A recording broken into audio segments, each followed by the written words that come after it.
Welcome back, everybody. Well, everybody, the two of you, our class is getting smaller. That doesn't happen as we get towards the end of the semester. Okay. Hope you guys are doing okay. Oh, got one more.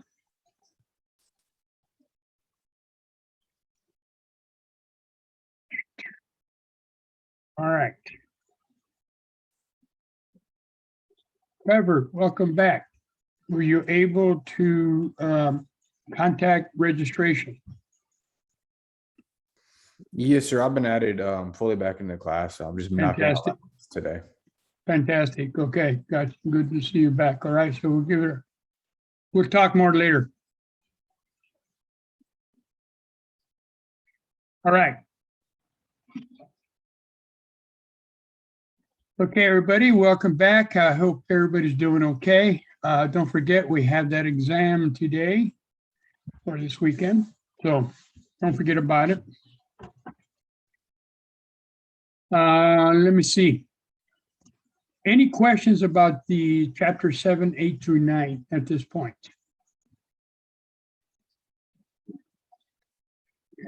If not, I'm going to jump right into chapter 10 and probably finish that up today, and then maybe touch a little bit on 11. Okay. So let me jump on chapter 10 here.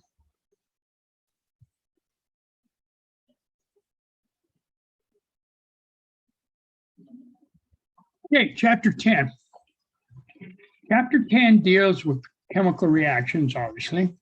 And of all the chemistry that's involved out there, there's only 6 types of chemical reactions.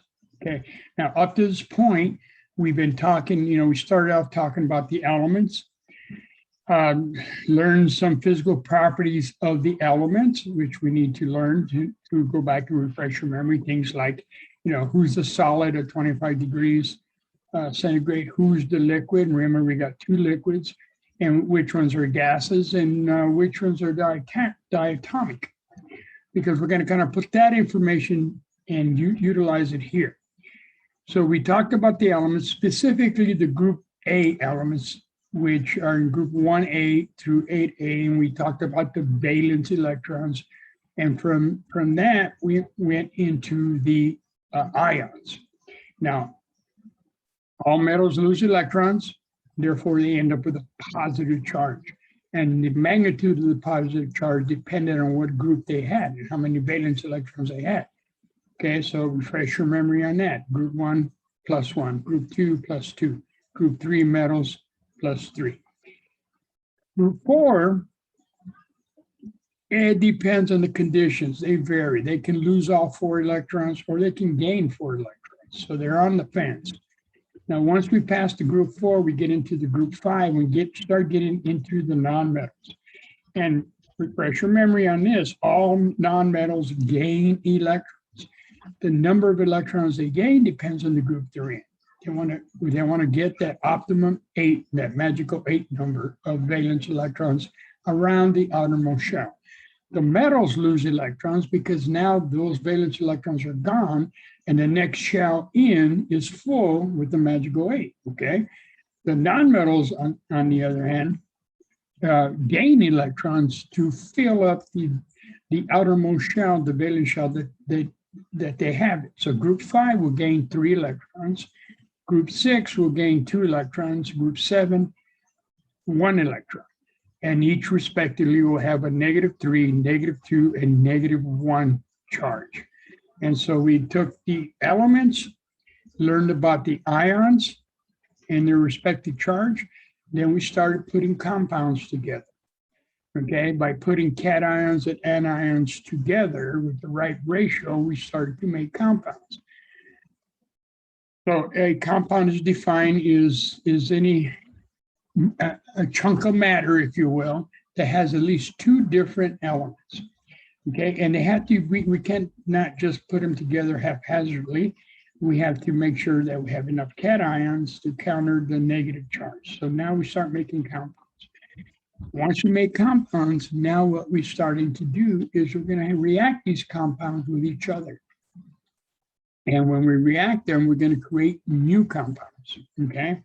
Now, there's only 6 types of chemical reactions through all the chemistry that occurs out that we're aware of. 6 types. One of these we already introduced, that was the acid-base, where we talked about acids and bases. That was a neutralization reaction. One reaction that you're all familiar with is a combustion reaction. Every time you utilize, if you hear noise in the background, we got landscaping going on right now, so it'll go away. Combustion reaction. If you drove your vehicle today, you combusted, you did a combustion reaction. You plan to do some barbecuing this weekend using some propane gas, you're doing a combustion reaction. And we'll talk more about these type of reactions, okay? Now, way back in the beginning, I showed you a little slide, the very first slide, where I was trying to demonstrate the conservation of matter. That is, that matter is neither created or destroyed. I don't know if you recall, but I said we had a piece of grass and we kind of marked a carbon. And we said a hypothetical carbon, we're going to follow it through its life cycle, okay? And so the point about this is this. If I start off with 1 billion carbon atoms, and I'm just utilizing carbon as an example, and this is true for any atom. If I start off with 1 billion carbon atoms, and I do a reaction to it, at the end, when I create new products, I should end up with 1 billion carbon atoms. They will be in different forms, but there has to be 1 billion. And so we're going to learn about what we call balancing these equations. We're going to learn about how to make these equations, chemical reactions, then we have to balance them, okay? Now, more on that in a bit.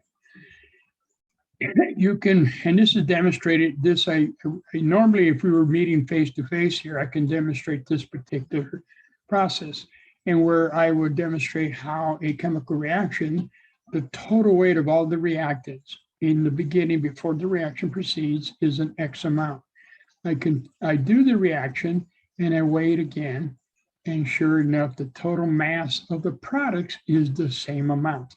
There's a little bit of loss, but that's due to some other the equipment and so forth that was utilizing. But the point is, total mass of reactants must equal the total mass of products at the end of the reaction, which is another way of saying total atoms I start off with have to be the total number of atoms I end up with, okay? So here you talk about 250, but that's an arbitrary number. It could be 1 billion, because we generally work with numbers that big, 1 billion. We talk about moles, we're going to be talking about big numbers, okay? So all chemical reactions must be balanced. Now, a lot of the chemical reactions that we're going to work with, the balancing aspect results in adding coefficients in front of the formula, okay, to tell us how many whatever atoms we need.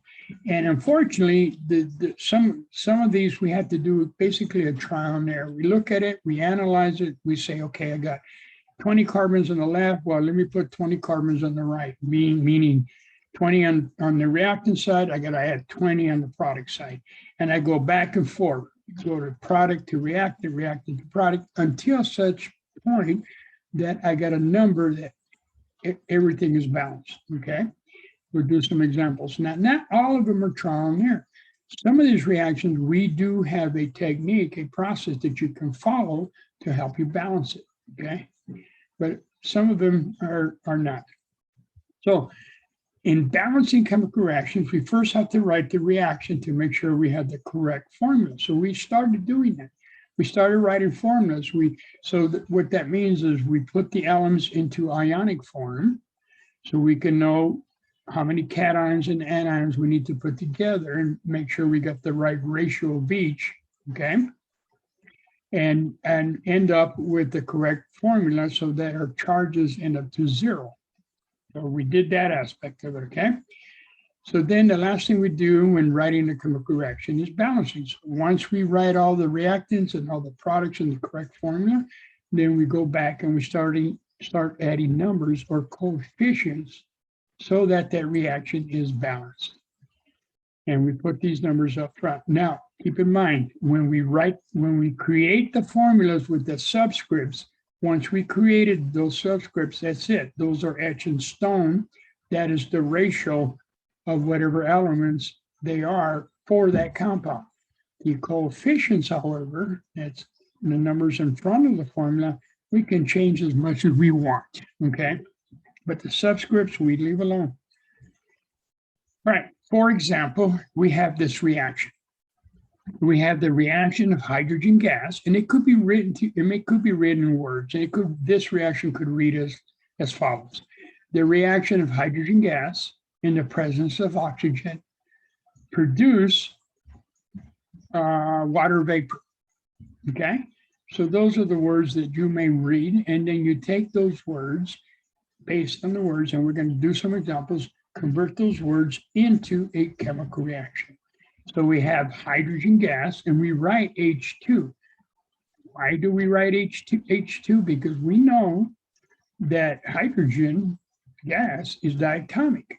Remember, that's where it goes back to the physical states. We have to know the physical states and which ones are diatomic. There's only 7. Have no fear of ice cold beverage. Remember that? Okay. So hydrogen is diatomic, so we need to make sure we write it down with H2. And oxygen is another of the diatomics. So again, H2.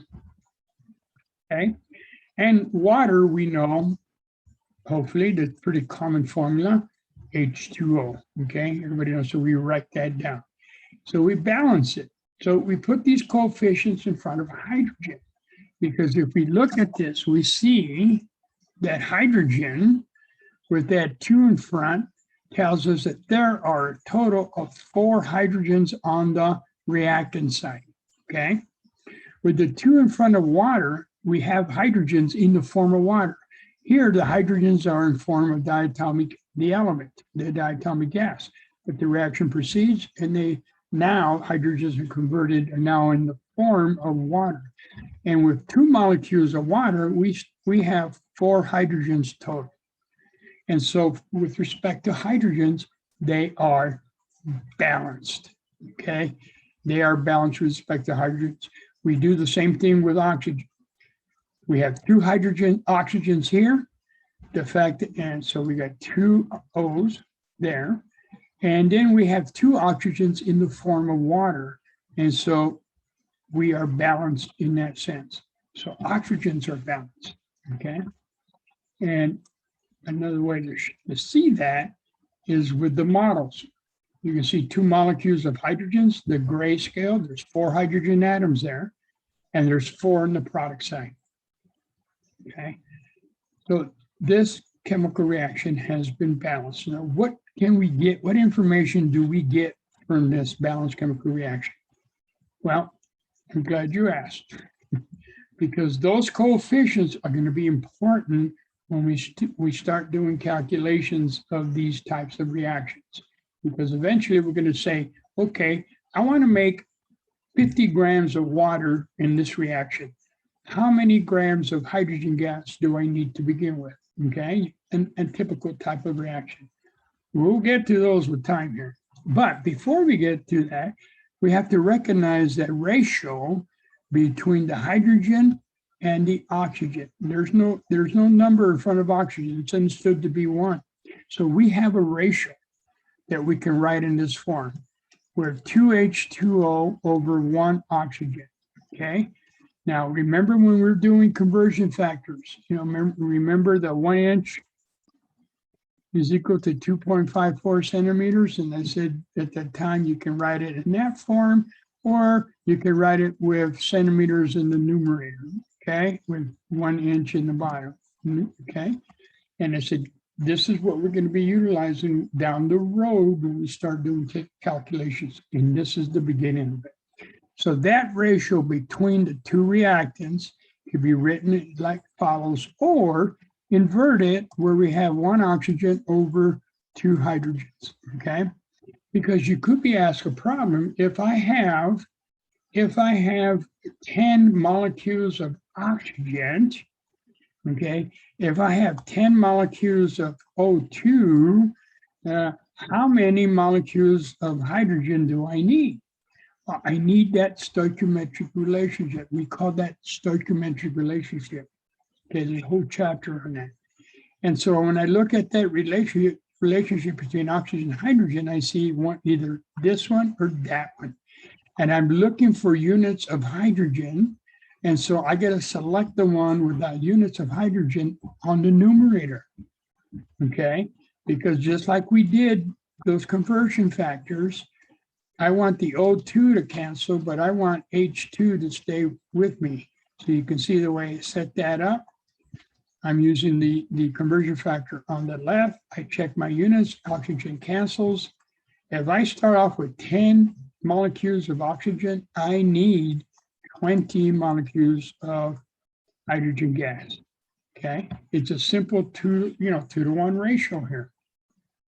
And if you recognize that, that's good. If you recognize them, but if you don't, use these conversion factors to help you through it. Okay, we'll be doing a lot of calculations similar to what I just discussed right now in that example. All right, so we have a balanced chemical reaction. Come on back.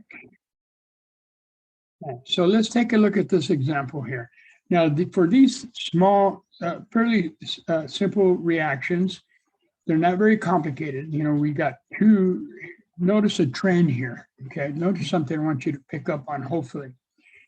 Okay, you notice that I have an element reacting with another element to create a compound. Okay, element plus an element combine to make a compound. This type of reaction is called a combination reaction, where two elements combine to form a compound. Okay, it's one of the types that we're going to talk about here in a bit. Look at this example. I got nitrogen plus hydrogen reacting to give us ammonia. If you don't recall that formula, NH3, that is ammonia. We got two elements coming together to react to form a compound. There's an example again of what we call a combination reaction. All right, now what they're asking you here to do is to balance. And like I said, unfortunately, there's there's a trial and error. Now you don't need to go in there and just start throwing numbers. You can do that, or you can kind of step back and analyze this. Okay, I want you to think about something here. Remember when we were putting these compounds together, when we put iron 3 and we put oxide together to write the formula? We couldn't simply just put them on a 1-to-1, one iron 3 and one oxide, because one had a +3, the other had a -2. So we had to find a common number, and that common number was 6. Recall that? So that meant that I need 2 irons and I need 3 oxides. So the common number would be +6 for the iron, -6 for the oxide. So therefore I can write the formula as Fe2O3 for iron 3 oxide. Okay, so let's break this down here. If when you look at it, whenever you have an element, and here in this case we got 2 elements, nitrogen and hydrogen, you can leave one element alone and work on one or the other. So I'm going to select the hydrogen. I'm going to work on the hydrogen. Okay. All right. Oh, I could have started with nitrogen, but I'm going to start with the hydrogen. I got 2 hydrogens on the reactant side, and I got 3 on the product side. Using what we just talked about down here, I can use the same principle, right? I can find a common number, and that common number again is 6. So I can say put a 3 here, which gives me, 6 hydrogens, and I can put a 2 here, which gives me 6 hydrogens. So lo and behold, going that way, I balance my hydrogens. right off the bat. Now, you're going to find when you balance equations, when you start putting numbers in, normally that forces you to go to the other side, and the other side could be either reactant side or product side, to up the number of another element. In this case, by putting the 2 here, it increased the quantity of 2 nitrogens. But we don't have to do that here. Why? Because nitrogen is diatomic. So nitrogen's happy. There are times when there's an element up there that's monatomic. And if that was the case, then you would put a 2 in front of it. But we're left out here. Both of the reactants are diatomic. We don't have to go any further. Okay. Let me clear my drawing out. And then we put a 2 there, 3 there, and lo and behold, we're balanced. Okay. All right. Well, here we got 2 diatomics. Again, hydrogen and bromine reacting to give us HBr. So by looking at and analyzing what we have, you got 2 hydrogens here, 2 bromide, 2 Brs. I'm going to call them Brs because it can be bromine or bromide. This on the left side is bromine, so just 2 Brs and 1 Br. So what happens if I put a 2 right here? Well, that balances everybody. Okay. Sure does. Okay. Let me back up for a second. Once we balance the first one, notice the ratios now that I got to work with. I got 1N and 3H2, or I can write it with 3 hydrogens and 1 nitrogen. And that's the relationship between the 2 reactants. But I have a relationship also between the nitrogen and the product.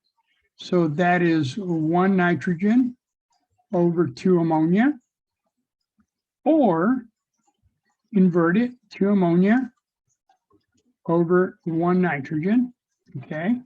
And then I also have a relationship between the hydrogen and ammonia. And you can see that is 3 hydrogens over 2 ammonias, written in that manner, or I can write it, invert it, with 2 ammonias over 3 hydrogens. The point is, this simple reaction of 2 reactants, 1 product, gives you a total of 6 ratios that I can utilize if I need to do any type of calculations. And I just need to recognize what those ratios are. Okay. All right. So down here, the second example, it's a 1-to-1, 1 hydrogen to 1 bromide. Okay. So 1H over 1 Br bromine, or inverted. The relationship between the hydrogen and HBr is a 1-to-2. And the bromine to HBr is also a 1-to-2. Okay. And also we have 6 potential ratios that we can utilize. All right. The next, well, there's a couple ways you can do this. You know, you could kind of look at this and say, okay, I got 1. Look at my carbons. Carbons are happy. I got 1 of each. Okay, where it's kind of messed up a little bit is my oxygens, because I got 1 here and 2 coming from diatomic oxygen. So that gives me a total of 3. Then I got 2 in the form of carbon dioxide. So I got a 3-to-2 scenario. So what if I put a 2 here? Okay. So what that does is that gives me 4 oxygens and 2 carbons. Okay. And now that by putting a 2 there, now my carbons are out of whack and my oxygens in the product side are out of whack. But what if I put a 2 in front of carbon dioxide? Now that tells me I got 2 carbons and 4 oxygens, and I'm balanced. Okay. I am balanced. Now, let's say, for example, you come up with a number and you come up with 4 here, 2 here, and 4 here. And that's fine. It is balanced. However, the numbers the coefficients that you want to finally utilize or report, for lack of a better term, what they use, like we use mathematics, converted to the lowest terms. You use the lowest coefficients that you have. And so the 4, 2, and 1 are all divisible by 2.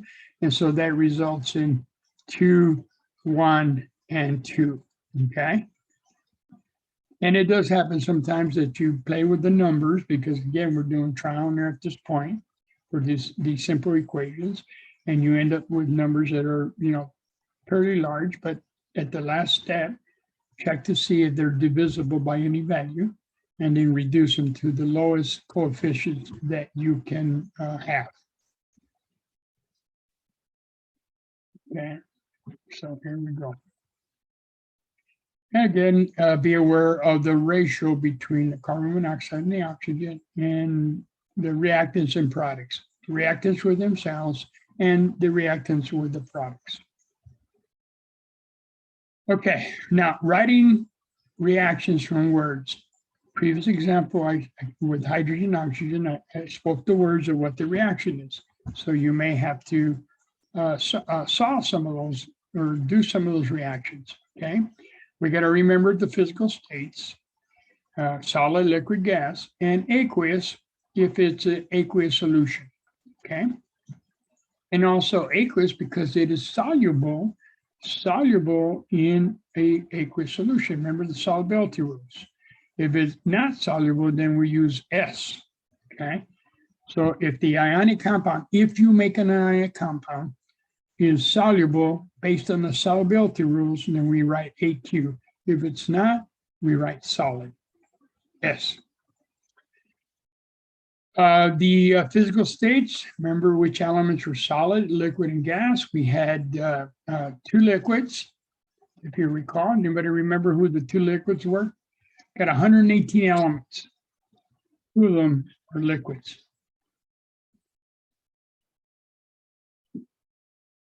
Anybody remember who the liquid elements were?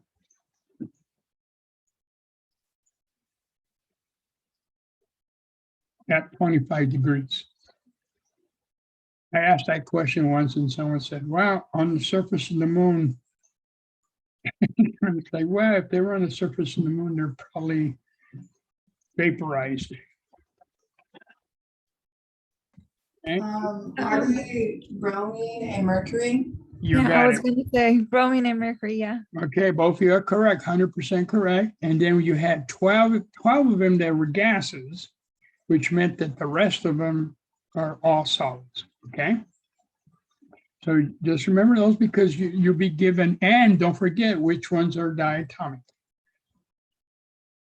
Okay, don't forget which ones are diatomic. Have no fear of ice cold beverage, okay?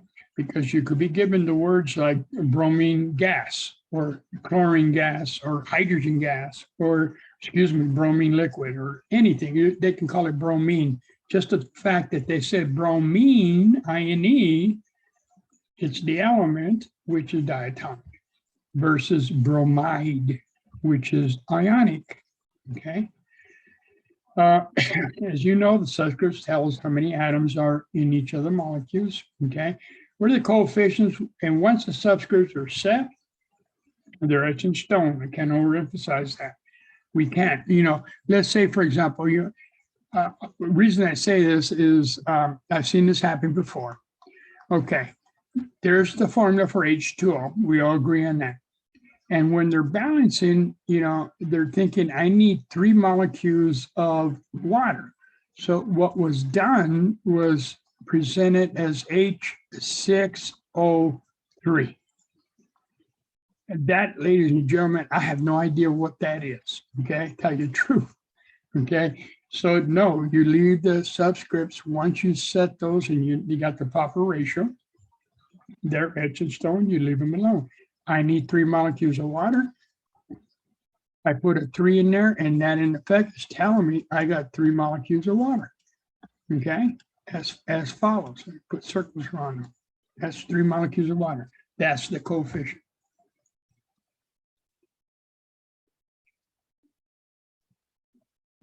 All right. So here we have our first reaction that is put into words in which you need to convert to a chemical reaction. Okay. And so let's break it down. I can't overemphasize breaking it down. A lot of these problems, yes, they can be complicated, they could be long, but with any type of potential problem that you have with respect to chemistry here, there's a lot of stuff. Break it down to pieces, and then work the problem.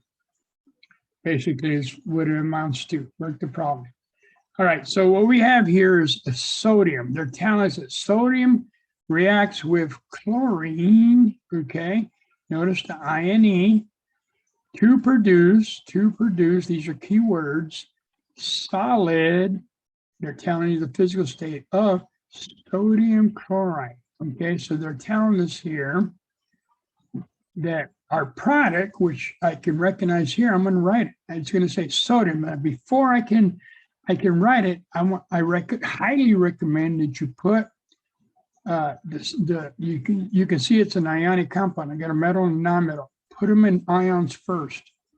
So we got sodium. We know it's in group 1, so it will have a +1 charge. And the chloride's in group 7, so it's going to have a -1. So now I can put them together because now I know their charges, and now I can see that I can put them straight forward as a 1-to-1. You may recognize beforehand that sodium chloride is simply NaCl2, the formula, and that's fine if you do that. But if you forget, break them down to ions first. Okay, then write the formula. Then they're telling you it's solid. So for future reference, I put an S there and ready to roll with the product. Okay.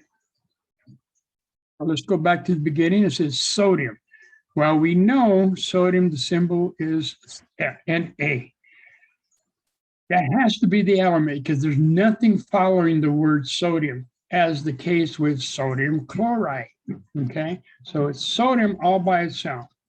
Reacts with is a flag to tell you plus. Reacts with is basically telling you plus, then chlorine. Okay. Notice chlorine, INE versus IDE. Big difference, right? So the chlorine tells you you're dealing with the element. Furthermore, it's diatomic. Okay, have no fear of ice cold beverage.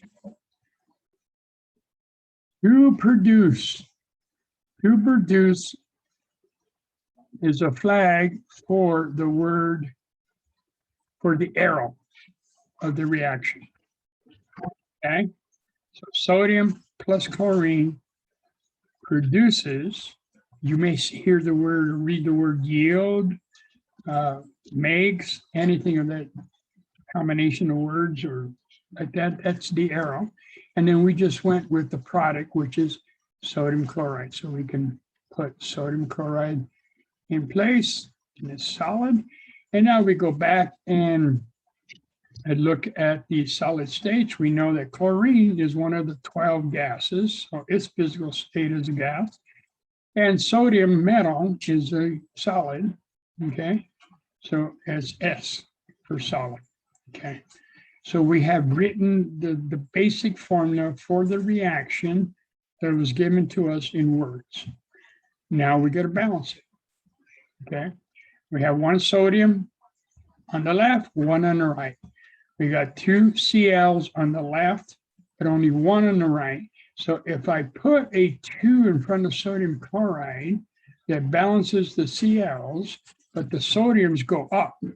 So no big deal. Now here's that monatomic element. I told you to leave it alone, work on the diatomics. If you have 2 diatomics, just pick 1, work on that, and then come back to the last one. But if you have an element that is monatomic all by itself like sodium, don't do anything to that. So you save it to the end, to the last to balance that. So we simply put a 2, and guess what? We are balanced. I got 2 sodiums on the left, 2 on the right. 3 Cls on the left, 2 Cls on the right.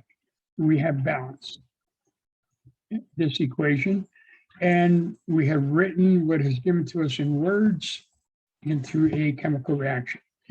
A quick note about this particular reaction. Sodium is a very, very reactive metal. Very reactive. We're going to learn about how reactive here in a little bit. It will violently react with water to produce a lot of heat and hydrogen, and which will go boom, make a nice little big pop. Okay. Chlorine is a poisonous gas. Okay. Poison gas. Very deadly. They use it a lot in municipalities to do water treatment. And so they bring in chlorine gas to treat the water, get rid of bad bacteria and so forth. So if you live by a water treatment plant, you ever see a yellowish, greenish colored cloud, you get upwind. Okay, you don't want to breathe this stuff in. It would just damage your lungs real bad. So we got a poisonous gas, a hazardous metal. They react, and then we end up with something that you can put on your French fries. Okay, sodium chloride, we all know is table salt. Now, not as hazardous as the two reactants, obviously, unless you got high blood pressure trouble and you want to stay away from sodium. But other than that, not so bad. And the thing that's fascinating is sodium lost, those two sodiums, each one lost 1 electron and passed it over to the chlorines, okay? And a transfer of 2 electrons, which are tiny, tiny. Remember how we talked about the mass of the electron was essentially 0 because they're so tiny? But the effect of these electrons is just amazing. That little electron, 2 little electrons can have such a big impact on the overall reaction and the properties of the product. All right. So here we go. This is, we just walked through that. We put in the physical states, and of course, it could not be NaCl2. Okay. Let me ask you a question. Why couldn't that formula be NaCl2? Anybody have any idea? Okay. What does that imply that the oxidation number, the charge of sodium must be if the formula for sodium chloride was NaCl2? What does that suggest? What do we know the chlorides, what charge do they have? I just wrote them down earlier, right? Remember? Each chloride has a -1, right? Yeah, so it's Yeah. 2 and 1. Yeah, it would definitely suggest that under this condition, the way this is written, that sodium must be a +2. But then ask yourself, can sodium be a +2? And it can't. Why? Because it's in group 1. It's only got 1 valence electron. Okay. And if it was in group 2, yeah, no problem. But it's not. It's in group 1. So that is why this formula would not be the correct formula, because sodium is not a +2, it is a +1. Okay, good. Let's move on to some more examples. Okay, so here we go with the balanced chemical equation. Okay, and these again are simple chemical reactions. We're doing balancing simply by inspection, which amounts to a fancy way of saying trial and error. Okay, observing what you have, try this number here, see if it works. If it does, you may have to move another number on the other side, go back and forth until the numbers are such that everybody's happy with respect to the number of elements for each one. Okay, this is another very vigorous reaction. Very vigorous. I'm gonna see if I can get some videos on this one. So we have here aluminum reacts with, okay, that's our Q for plus. Bromine, again, just like we did earlier with chlorine, this is the element. So this is definitely Br2, okay? Aluminum, we know the formula. I write them down here, Al, reacts with bromine to produce, is a flag for the arrow, the reaction arrow, solid aluminum bromide. This time we're talking now, bromine has been converted to the ion bromide. So before I do anything, I write the ion, write them in ionic form first. Okay, until such time, and eventually you do get to the point that you can just read aluminum bromide, you know, its formula, okay? But obviously you're just beginning with chemistry. So we got to break it down first stepwise and put it together properly. So aluminum always has a +3. It is in group 3, okay? 3 valence electrons. It's a metal. It would lose those 3 electrons, resulting in a +3 charge. The bromide are the bromines that are in group 7, that when they become ions, to become bromide, they gain 1 electron because they only need 1 more electron to get that happy 8. So those are the ions of aluminum bromide. So we have to put them together such that the charges cancel out. And so that tells us that I need 3 bromides every aluminum ion. So its formula would be AlBr3, okay? And so we got the plus that is a solid. Plus now we got the formula for the product. We know the formulas for reactants. We can write the reaction where we have aluminum, the element, which is a solid, plus a bromine, diatomic bromine. And we know that that is a liquid. Remember that? 2 liquids. This is one of them. 2 liquids, 2 elements that are liquids. Bromine is one of them. To produce is the arrow, solid aluminum bromide, which we just ran through the formula, and we have S for solid. Okay. So now we have the basic reaction for what is given to us in words. Now we got to balance it. And here we have a disparity. Here we have, check this out now. We got a monatomic element. Leave that guy alone to the end, okay? You got a diatomic here. Let's work on this one, the bromine. Well, I got 2 bromines, 2 Brs on the left, 3 Brs on the right. I got a disparity again, right? But I can use that common factor business. So if I put a 3 here and a 2 here, my Brs are now balanced. I got 6 on the left, 6 on the right. Well, in putting that 2, it increased my aluminums, and that's where I come back now to the monatomic element. I just stick a 2 there. And voila, I am balanced. 2 Ls on the left, 2 on the right, 6 Brs on the left, 6 Brs on the right. My physical states are there. I'm good to go. It's balanced. All right, let's clear it up and take off my handwriting, and we'll do the neater one here. Okay, there it is. Now, don't forget about the ratios that you have here. Notice here, I got 2 aluminums over 3 Brs, or 3 Brs, bromines per 2 aluminums. Okay. That ratio, let me ask you a question. If I have 10 molecules of aluminum, okay, how many bromines do I need? Okay, just like we did the conversion factors with the units, what's the first step? We write down what we have, what we're given, right?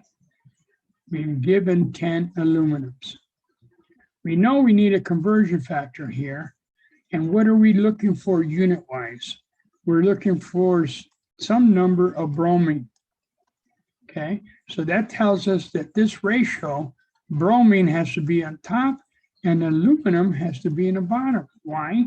Because I want aluminums to cancel out. And so I go to the balance chemical reaction, and I see I'm going to use this guy here. 3 on top, 2 in the bottom. Okay. This means that if I start off with 10 aluminum atoms, I require how many bromines? Don't I need 15? Sure. 3. Well, that's 10 divided by 2, that's 5. 5 times 3 is what? 15. 15. All right, so if I need 10 aluminums, I need 15 bromines. And I'm able to get that correctly because I used the correct relationship in the chemical reaction. Now, this is true, or that ratio is true, whether I do that reaction in the lab where I'm picking up grams of aluminum and grams of bromine, or I have a big giant industrial plant that I'm making a ton of this stuff or reacting a ton of this stuff. That ratio is still the same, okay? It is still the same. In my research days, making compounds, obviously we make them in the lab, figure it out, give them the reaction, went to a big company, they upgraded it to give me pounds of it, I couldn't do it in the lab because I have the equipment to be able to handle a large quantity. That's where the chem engineer comes into play. He's an engineer, but he's also a chemist. So I can move 100 milliliters of liquid in the lab, but if I got 100 million gallons of liquid, it takes a little bit of equipment to do that, all right? And if I do a reaction in the lab that gives off a little heat for a small quantity, imagine if I increase the ratio up to 1 million, that heat's going to go up too. So they take that into account. So, all right. Let me clear this up.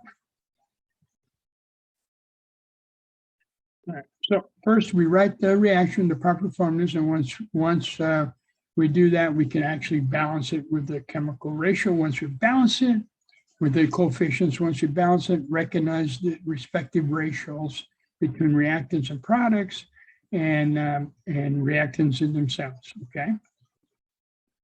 All right, and that is where that ratio is. Now you can see here in that simple calculation we did, if that ratio was not balanced correctly, you can see that we will be completely incorrect. Thinking that maybe it's a 1-to-1 ratio, and that's not true because it's a 3-to-2 ratio. Okay, here's another one.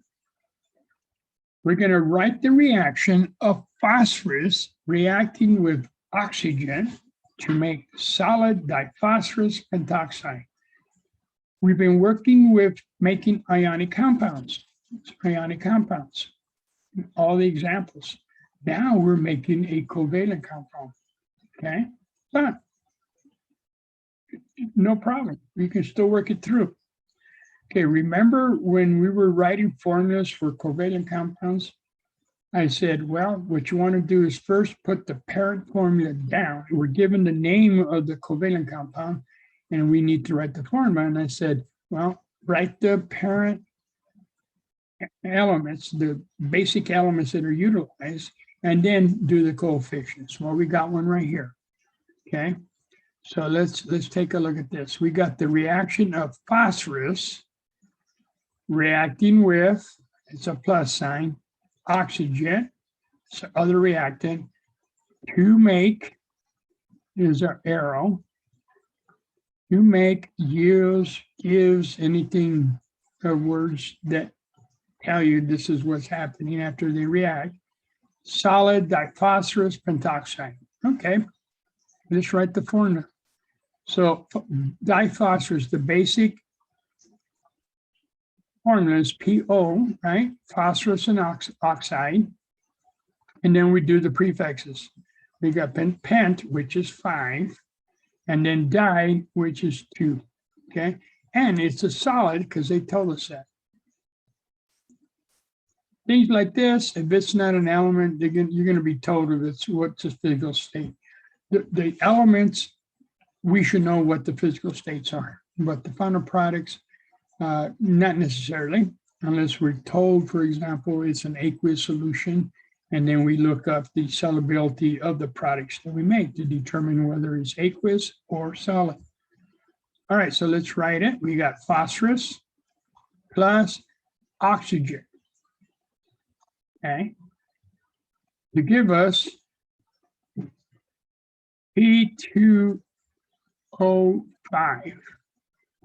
okay, and it's a solid.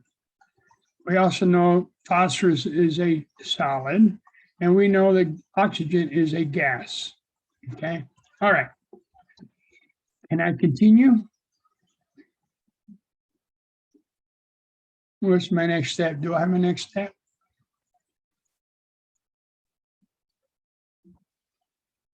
What should I do next? I'm not sure.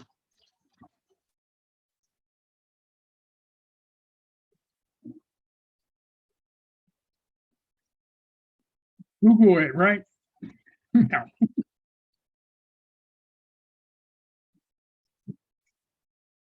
Do we have to find the charges of phosphorus and oxygen? No. Right now, you have basically made a covalent compound. Okay. Well, let me start with this. Did I write the equation correctly? Can I continue? Can I go any further?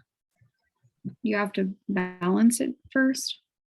I got to balance it, but before I balance it, is there something wrong with that equation the way I wrote it? Oxygen's diatomic, so it needs a 2. You got it. Okay, I left that 2 out on purpose, okay? Because you got to remember they might do, all the diatomics and just give you the name.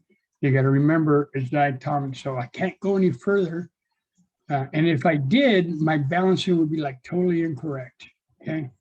All right, now we can balance it, okay? Any recommendations on how we can balance this?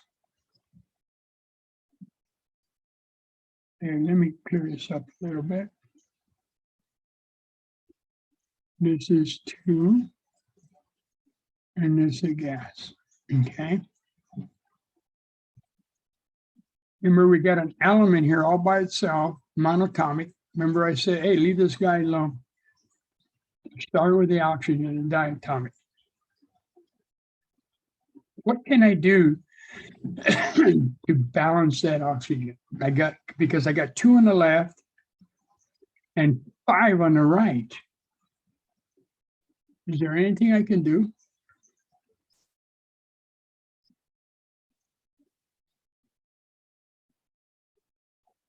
Let me ask you this.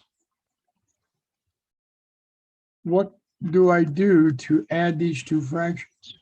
Can I add them as written? No, it needs a common denominator. Yeah. So maybe with that concept, that idea, can I do something with the 2 on the left and the 5 on the right? What do I need to do?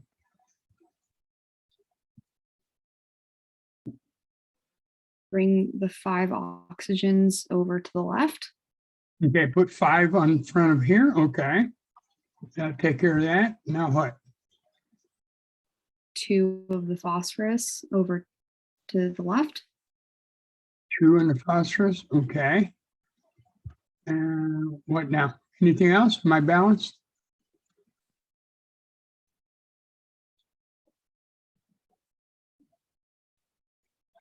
I'm not sure. Okay. How many phosphorus do you have? 2, right? Yes. And you got 2 on the left, 2 on the right. Okay. How many oxygens do you have on the left? 2. Well, was 5. 5. So how much total? 7. I don't know. Okay. Let me draw it this way.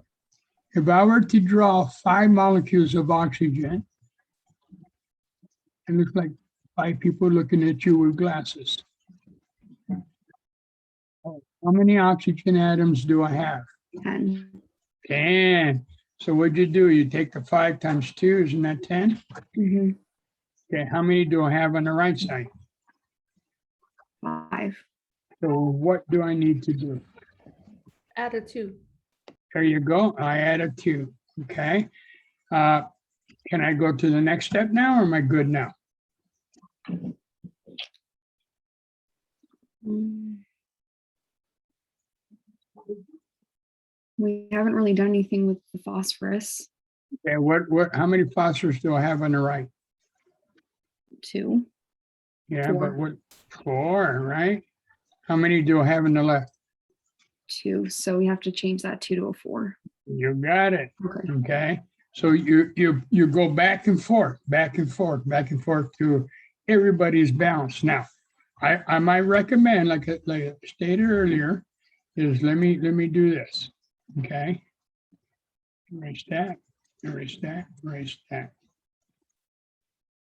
Okay, when you look at this reaction, recognize that you have a monatomic phosphorus atom all by itself. Leave him alone, okay, until the very end. So work on the oxygen. So as we stated, you got 5 here and 2 here. And just like we need a common factor here, we need a common factor with the 2 and the 5. So the common factor with the 2 and the 5 is obviously 10. And so like you stated, you got 5 oxygen atoms. And I think people forget it's diatomic. So that's why I drew them out like this. Okay, so you can see I got 10 total oxygen atoms. Okay, they're paired up, but there's a total of 10. 5 of them are paired up, but there's a total of 10. And then over here, we got 5. So if I put a 2 there, obviously now I have 10 oxygens. 5 times 2 is 10. So now oxygens are happy.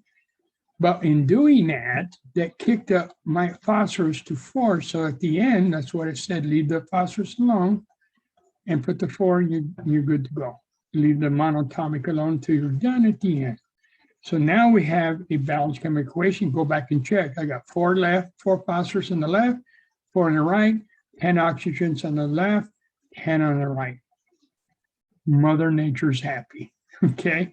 Now let me clear my mess here and let's bring in the more legible drawings here.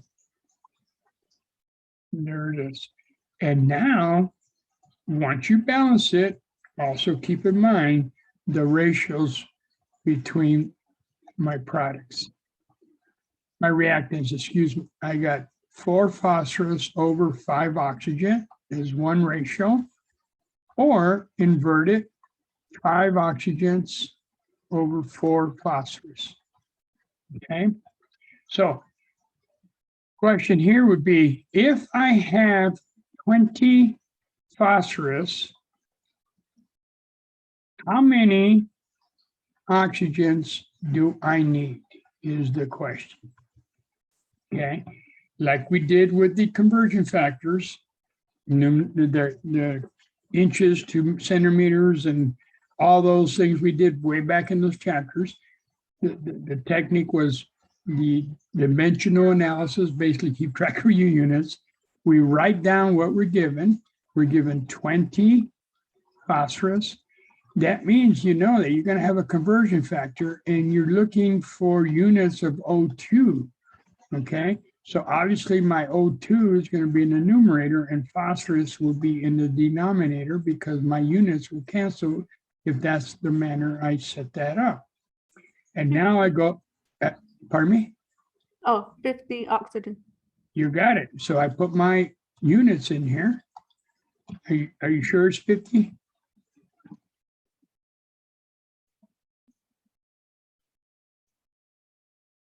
How many oxygens do I need? How many? 25. You got it. 25. Okay. Oh, yeah, there's 25. Yeah, it's right here. That's 5 Okay, so if I start off with 20 phosphorus, Oh. I need 25 oxygens. Okay, which is the same ratio at 4 to 5, 5 to 4 ratio. Okay, all we did is change that ratio. You know, all we're doing, and this is what confuses people sometimes, is we're doing this. If I use a ratio of 1/2, well, isn't that the same of 50 over 100? Or 2/1, isn't that the same as 100 over 50? Right? The same ratio. The magnitude of the numerator and denominator has increased, or even for that matter, decreased, but that ratio is still the same. Okay? It's still the same. All right. And that ratio comes from the balanced chemical reaction.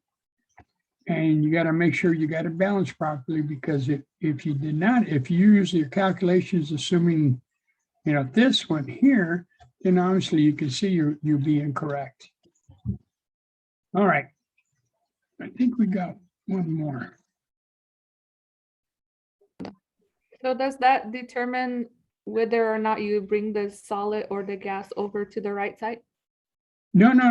The solid and gas is determined by what the reactant is or the product. It has nothing to do. Let me restate that. The solid, liquid, gas are the physical properties of whatever you're working with. Okay, and most of the time these reactions are at room temperature. And so for all the elements, you should be familiar with the physical state of those elements, because I gave you a slide that showed which ones were liquids, which are only 2, right? Which ones were gases, which were 12, which meant everybody else was a solid with respect to the elements. Now, with respect to products, we would tell you what it is. Obviously, you wouldn't know diphosphorus pentoxide, whether if it's liquid, gas, or solid, unless you're told. But the elements, that one and that one, you should be familiar with respect to the physical states. Is that what you're asking? Yeah, so it's just in the sentence, it'll tell you what's going to be on the other side. You got it. Like this Okay. one right here. To make, remember, to make is the arrow. That's the key for the arrow. To make, yields, reacts with, and then whatever follows is the product. Okay, Okay. got it. Thank you. Okay, sure. All right. All right, now this one's a little bit challenging, but I know you like challenging stuff, right?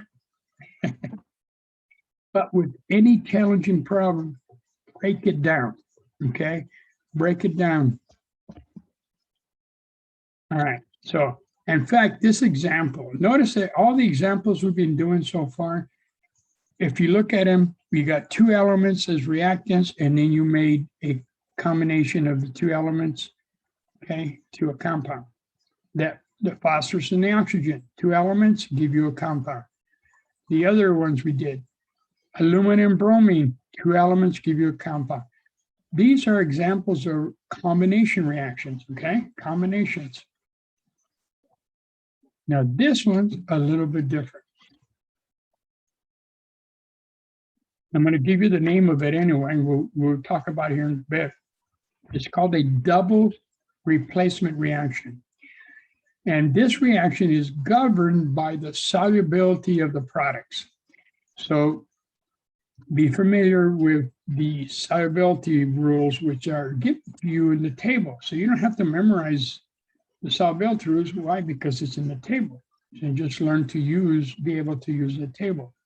So here they give you this big old equation. Let's read it. I'm going to read it out loud. It says, write and then balance this aqueous equation. So there's the key. We got a water solution here, aqueous.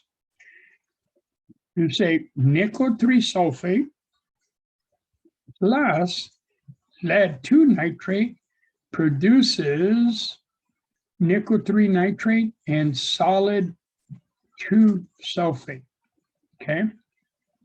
Well, as I stated, anytime you're given the words of chemicals, and in this case, nickel sulfate, lead nitrate, nickel nitrate, lead sulfate, notice they're ionic compounds. So they're ions. So the first step is to write the ion. So we'll do the first one. Nickel 2. Do you remember what the nickel Roman numeral 3 meant?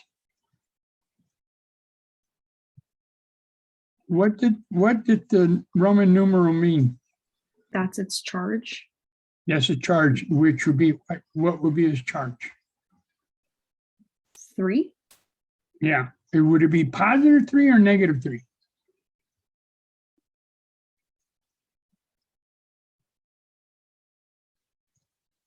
Nickel, is that a metal or a non-metal?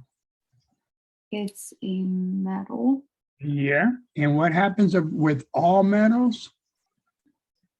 Do they gain or they lose or gain electrons? Does it lose? They lose. And if you lose negativity, what kind of charge are you going to have? Positive charge. You got it. So this Roman numeral tells you I got a +3 charge. Okay. What about lead? What does that tell you about lead now? What charge do you have there?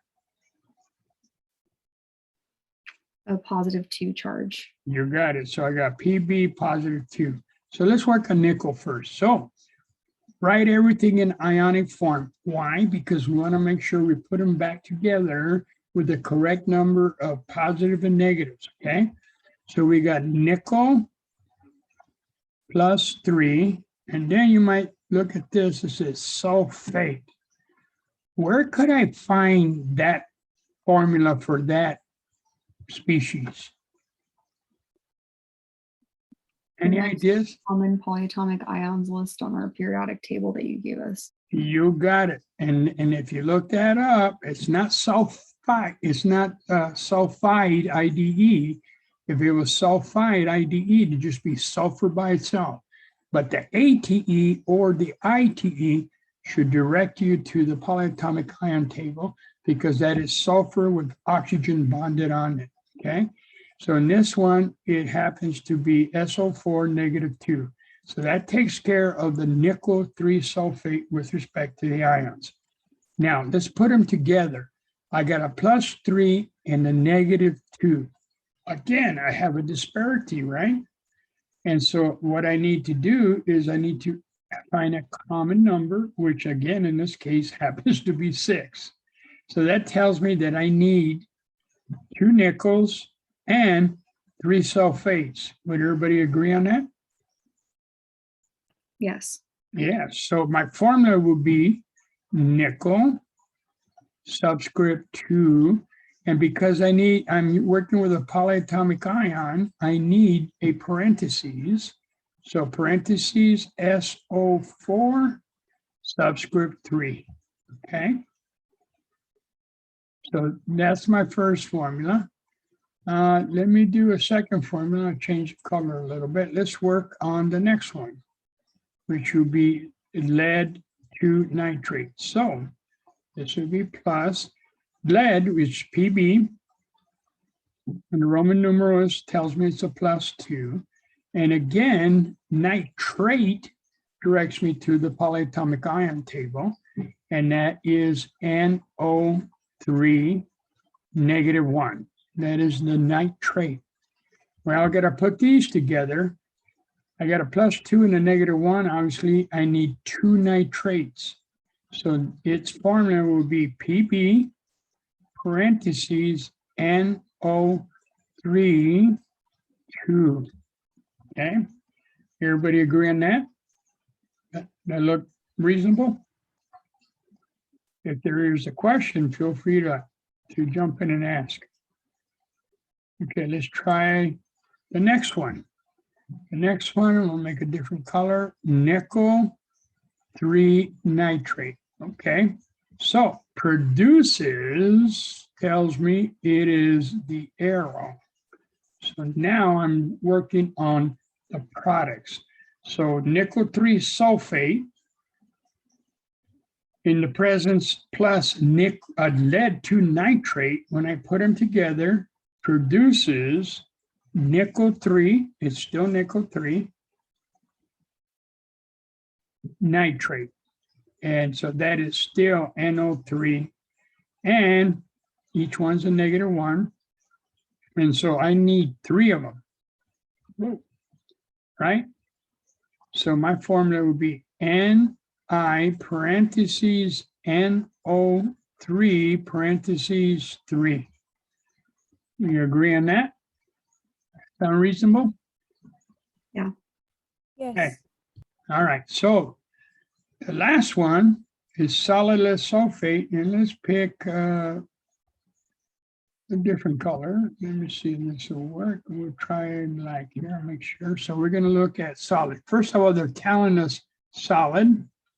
So, and then we have lead 2 sulfate. So we write the ions first, and the key is N. N is plus. Okay. So lead 2, still working with lead 2. And then we got sulfate, the same sulfate we started off with, which is SO4 -2. So we can put these together on a 1-to-1 basis because we got a +2 and a -2. So its formula would be simply PbSO4, and then solid because it's given to us right here, solid. Okay, from the previous question you were at, I don't know who asked about the solid and the liquid. You will either know if it's an element, you should know what its physical state is based on what we talked about, solid, liquid, gas. You'll be given, and most of the time, a lot of the times, what the products is. But if you're not given, think about the reaction. First of all, they're telling you something here. Aqueous reaction. So that means that everybody in the beginning is an aqueous solution. They're soluble. Okay. AQ. Now, you don't know about the nickel nitrate, but what do you know about the solubility rules? In fact, if you look at the solubility rules, you will find that all nitrates and all sulfates are soluble except for the sulfates that are bonded to the heavy metals, and one of them is lead. And that's why lead sulfate is solid, because it's insoluble.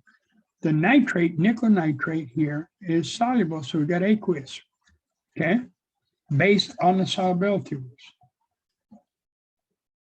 All right, so we have, in effect, wrote out all of the formulas. The question is, how do we balance this big mess? Okay. I'm glad you asked. Let me erase all the ions. Everybody see what we did there, right? We wrote all the ions first, so to make sure that we can put them together in the correct quantity of each one, okay? Now, when you come to this type of reaction, and I'm going to give you the name, this is called a double displacement reaction. RXN is my shorthand way of writing reaction, okay? Notice what happened. The sulfate is partner up with the nickel. They exchange partners, both of these, the lead nitrate and the nickel sulfate. The anions and cations exchange partners. And so nickel, who was beginning, you start off with sulfate, now is with nitrate. You see that? And lead that started off with nitrate now is with sulfate. So in the beginning, if we were in the lab, we will have a beaker or a test tube of nickel sulfate. It will be a clear solution because it's soluble in water. And we have another test tube with lead nitrate, which will be, again, also a clear solution because it's soluble in water. So both of the reactants will be soluble. And then we mix them together, and when we mix them together, they exchange partners. And because lead sulfate is insoluble in water, guess what? It forms a precipitate. It's a weak electrolyte. And your little 2 test tubes that were nice and clear now get cloudy. And if you let them set there, that solid will drop. Okay, and you'll see a solid. Okay, so we call that a double displacement reaction. Okay, so the question is, well, how do I balance this? Now, for double displacement reactions, when you're balancing it, follow the polyatomic ions to balance them, to balance this type of reaction. Because they can be kind of complicated when if you break everything down, if you say, I got this number of nitrogens, like for nitrate over here, don't do that. Just, as I said, they're in parentheses, they're a packet. We can number them as a unit, okay? And so let's take a look at the unit here. We have nickel sulfate. We ended up with 3 here, right? This is supposed to be a 3. We got 3 sulfates here. Look at over here on the far right. How many sulfates do we have under lead sulfate? Over here. How many sulfates are here? 4. No. Sulfates are SO4. That's the unit. How many SO4 units we have? Everybody agree you got 3 here because we got a parentheses, remember? Okay. But how many do we have over here in the far right? Only 1. So what if I put a 3 in front of lead sulfate? Doesn't that give me 3 sulfates altogether? You see that?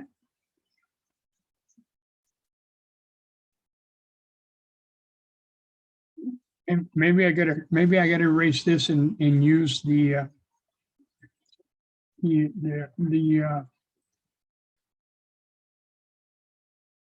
letters, the print, okay? So I got, by putting the 3 in front of lead sulfate, now I have 3 sulfates on the right side, and I had 3 sulfates to begin with on the left side.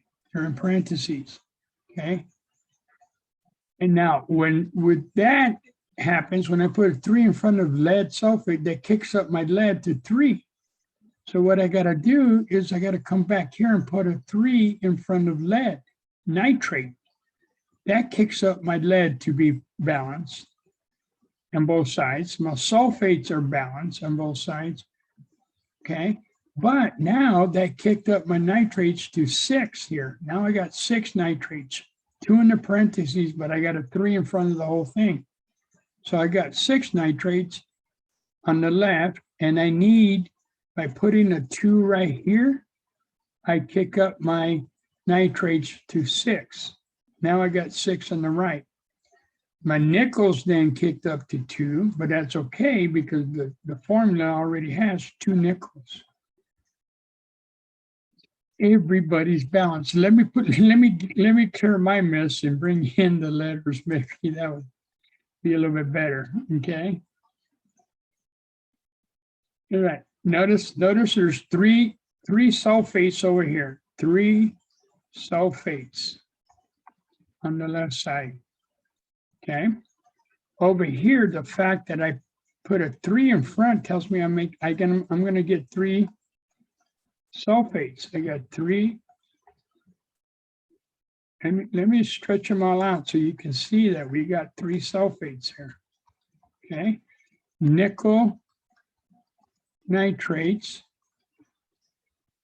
Nickel nitrates.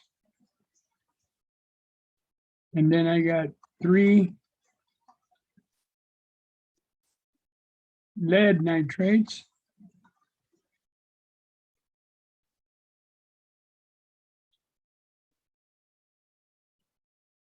And then I have 1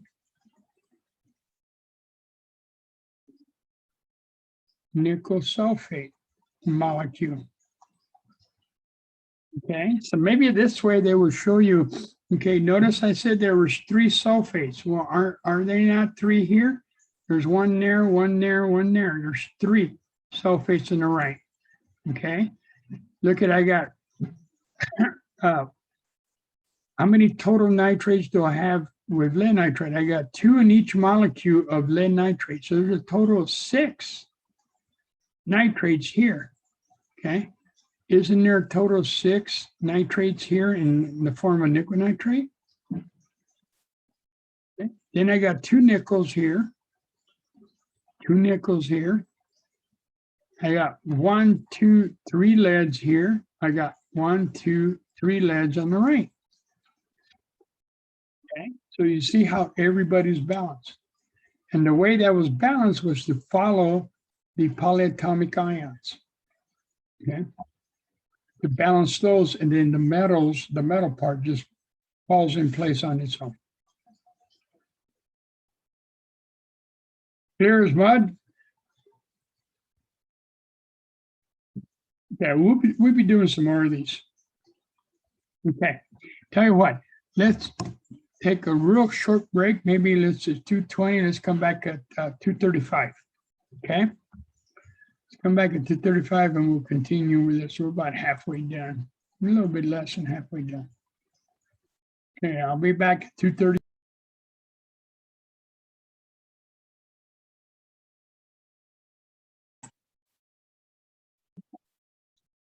Okay, I am back.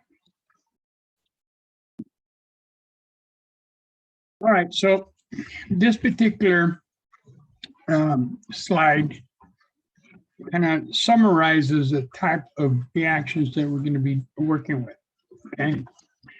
And I kind of briefly describe some examples of the combination, but they're written with the general letters to show you that you can look at the reaction and break it down, analyze the reaction, because I realize that you may not be familiar with the reactants, but I hope that you can recognize the reactants as being elements, for example, and or compounds. And then with that information, come and look at this table and determine what type of reaction. Now, for a combination reaction. So you can see here that we have A, which could be any element, and B, again, any element, but they combine, as the word shows you. We have AB, which is some compound. Good example of this one would be if you take hydrogen gas and react it with oxygen, we have a very large and loud boom. A lot of rockets use hydrogen fuel and oxygen. And anyway, the product here is a compound, water. So you got 2 elements, hydrogen and oxygen reacting to form water. Okay. The opposite of a combination reaction is a decomposition. And in this scenario, you have a compound that you do something to, and you essentially break it back to the corresponding elements, in this case, A, B, C.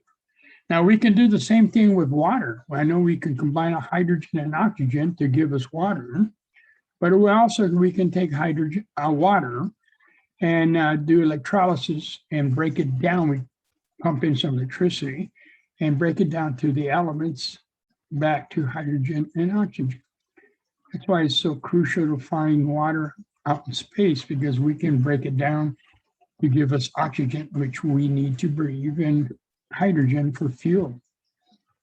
Okay, so combination and a decomposition reaction. Let me clear it up a little bit.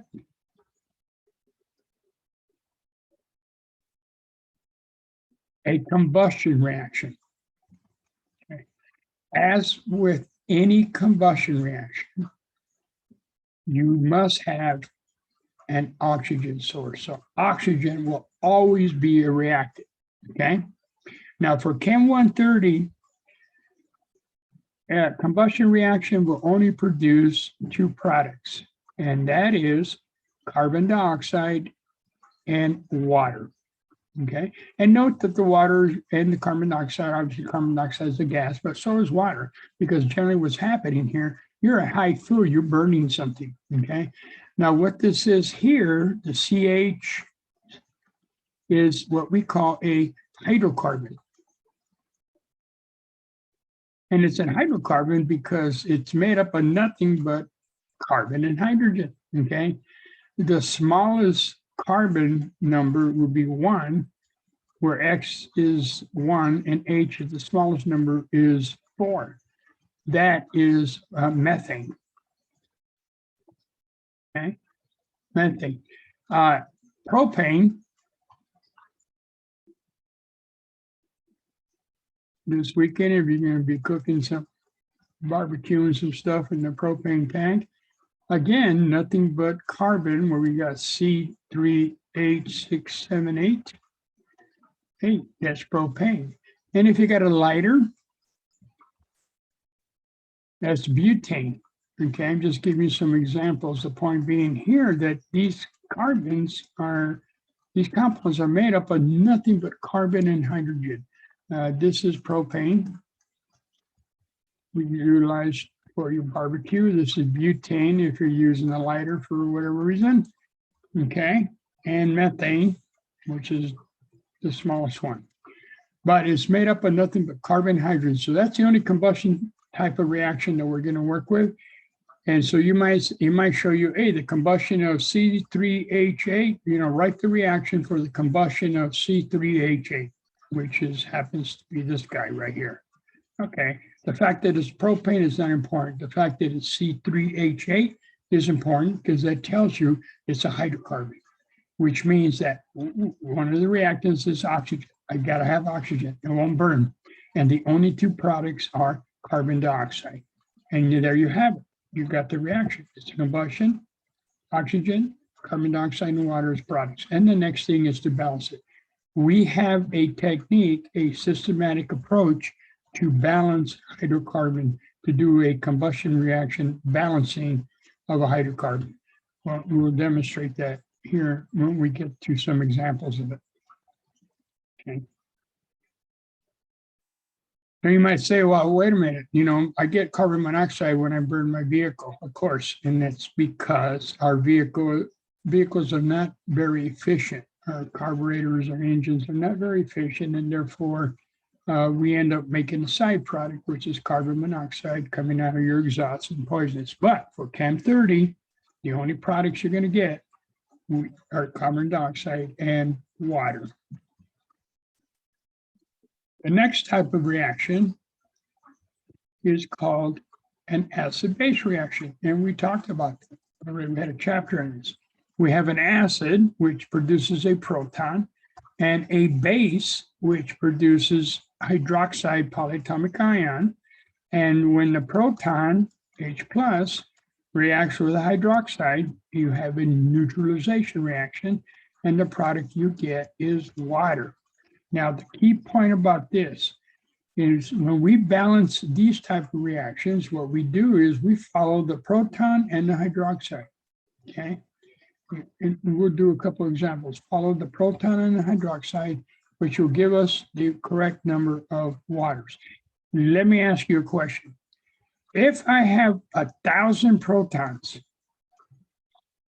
can you tell me how many hydroxides I need to neutralize 1,000 protons?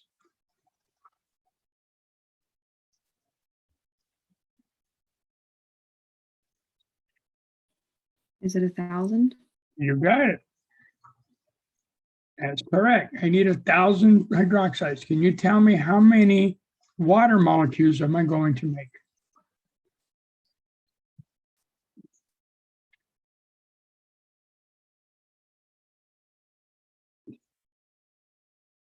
If I have 1,000 protons, I need 1,000 hydroxides, which then will give me how many waters? 1,000? Yep, exactly. Now, this concept here gets a little challenging to think of, but I want you to use, I'm going to use an analogy. And the analogy I use a lot are bicycles and unicycles and tricycles. And so if I have a unicycle, we all know what a unicycle is, right? A frame with one tire. And so if I have 1,000 frames, I need 1,000 tires, right? To produce and assemble them to give me 1,000 unicycles. Okay, so a proton could be the frame, the hydroxide could be the tire. So if I got 1,000 or 1,000,000 of each, I'm going to make 1,000,000 waters. Okay. Contrary to, say, a bicycle. A bicycle, if I have a frame, and this is my crude picture of a frame, bicycle frame, and then I have tires, right? I'm going to put them on my tires. Obviously, I need 2 tires for every bicycle. And so if I have 1,000 frames, I'm going to need 2,000 tires, right? And if it's a tricycle, if I have 1,000 tricycle frames, I'm going to need 3,000 tires to assemble it. And that is this ratio in front. That is what we just did the balancing all about. That tells us how much of each we need for them to react. That is what is called, there's a whole chapter and they call it stoichiometry, the ratio of the reactants. Normally it's a 1-to-1. Sometimes it's a 1-to-2. Sometimes it's a 1-to-3. Sometimes it's a 2-to-3 ratio. Okay. All right. And so the point about here in acid base, keep in mind that it's a 1-to-1 proton, 1 proton to 1 hydroxide to give me 1 water. And we're going to have some acids that generate 3 protons, which means I need 3 hydroxides, which means I'm going to make 3 waters.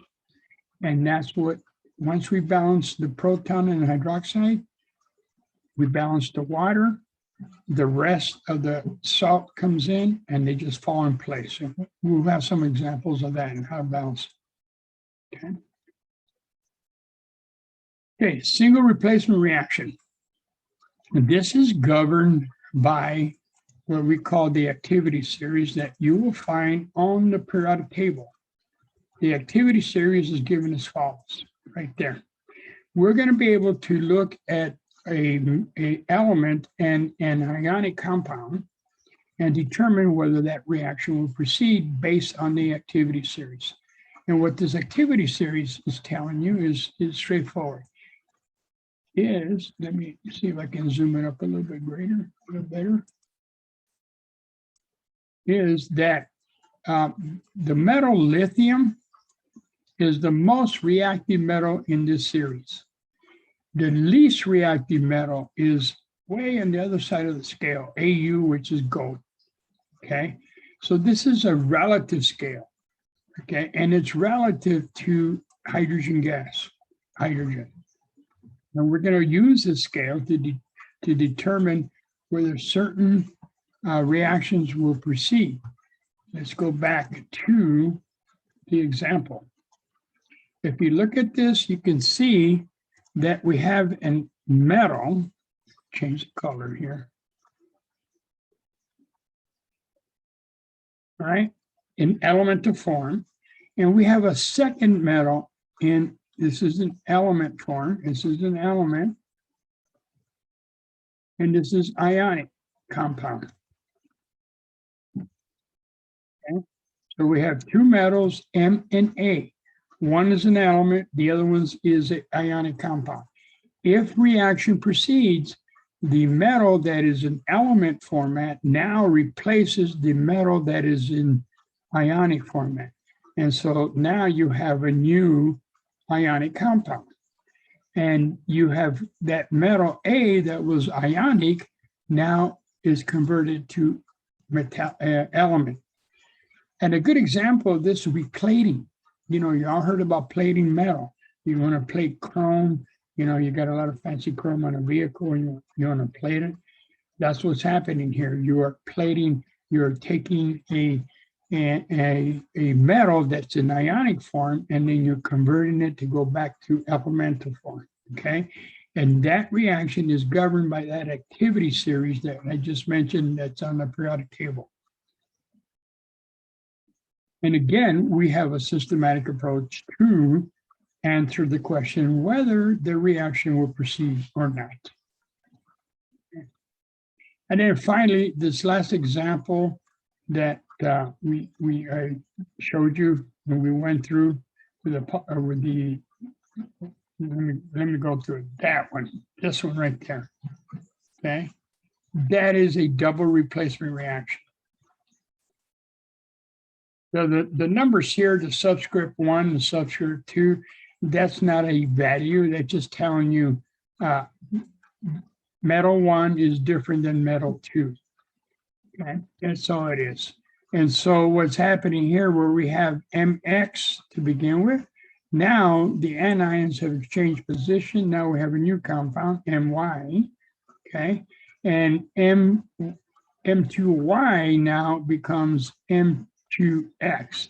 So the partners have, the cations and the anions have exchanged position. And what governs this is the solubility of the products. Okay, of the products. So we use the solubility table to determine which one of the products is insoluble. And if any one of the products is insoluble, then we got a positive reaction. If both of the products are soluble, then we have no reaction because nothing happened. Okay. Nothing happened. So those are the 6 reactions that we're going to be dealing with: combination, decomposition, combustion reaction that requires oxygen, acid-base reaction, aka neutralization reaction. So every time you take Tums, you are doing a neutralization reaction. Okay. Combustion reaction, every time you drive your vehicle, you're doing a combustion reaction. And then single replacement, where a metal is in ionic form is converted to elemental form. Okay. And the metal in elemental form is now converted to ionic form. And then we have a double replacement reaction where the anions and cations exchange partners, and that is governed by the outcome is governed by the solubility of the products. Okay. All right. So combination reaction, we have phosphorus and oxygen to give us diphosphorus tetroxide. Okay. So we got to balance it.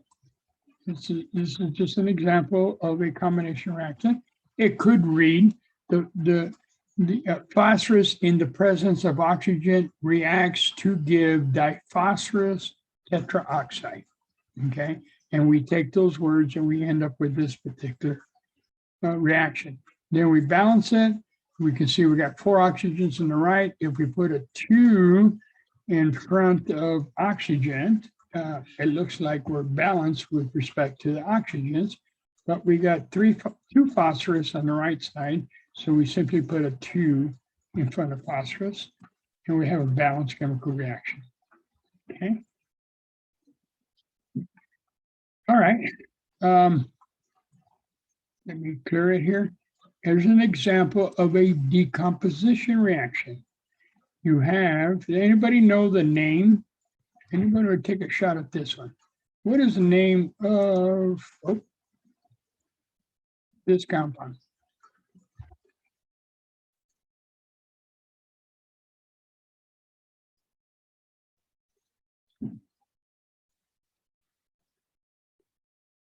Good nomenclature question.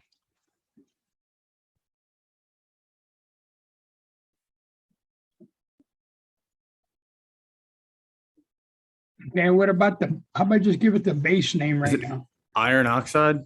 Okay, you are 50% correct. Okay. And so let me write this down. And this part, yes, is very much correct, but is it missing something? Iron 3 oxide. You got it, 100%. 100 iron 3 oxide. Okay, because remember, the iron is not part of the sweet 16, right? Those 16 elements that have a constant or an exact oxidation number.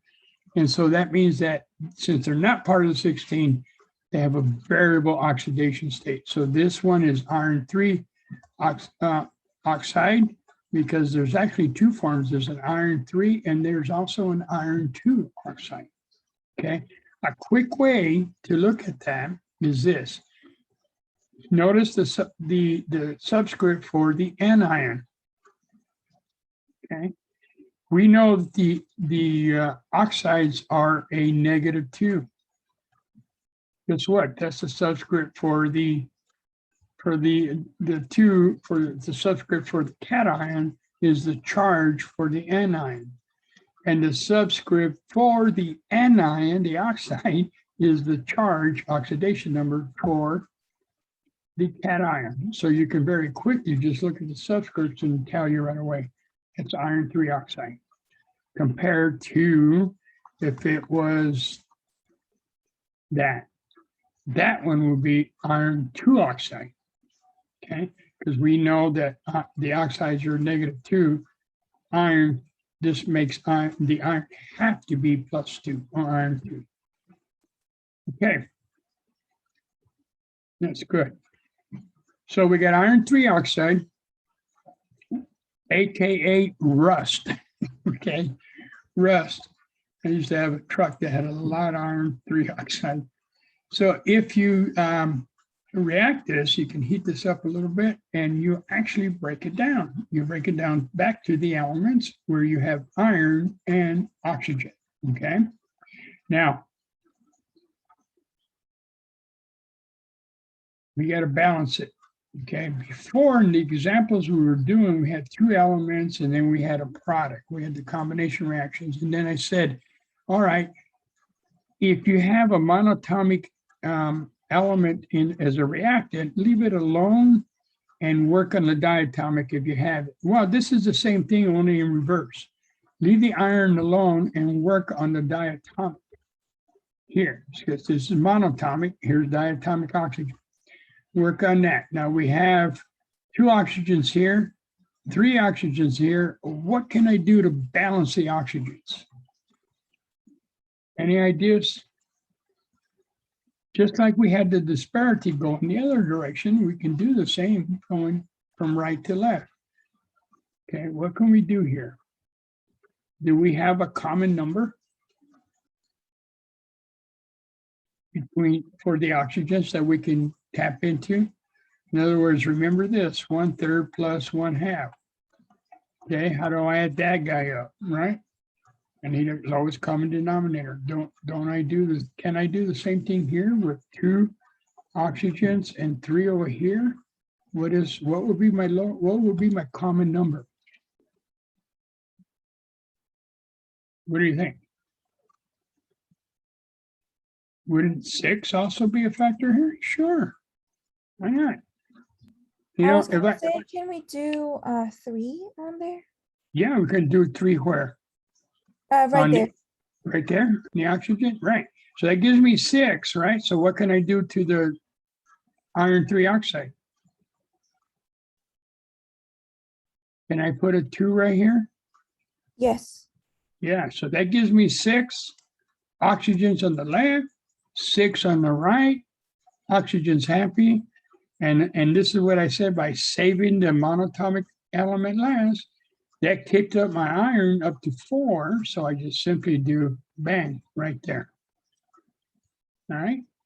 And now go back and check. It looks like I got 4 iron on the left, 4 on the right. I got 6 oxygens on the left, 6 on the right. This reaction is balanced and good to go. Okay.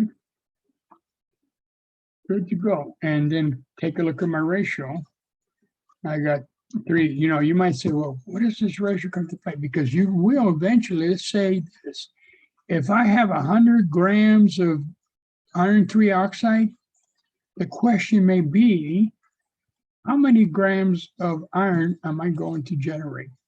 Okay. Or it could be, how many liters of oxygen are going to be generated?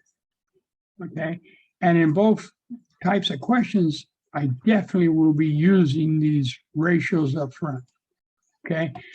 And I'll be using another unit that's a common unit for all chemicals. We'll definitely talk about it. It's called moles. Because I cannot go from apples to oranges.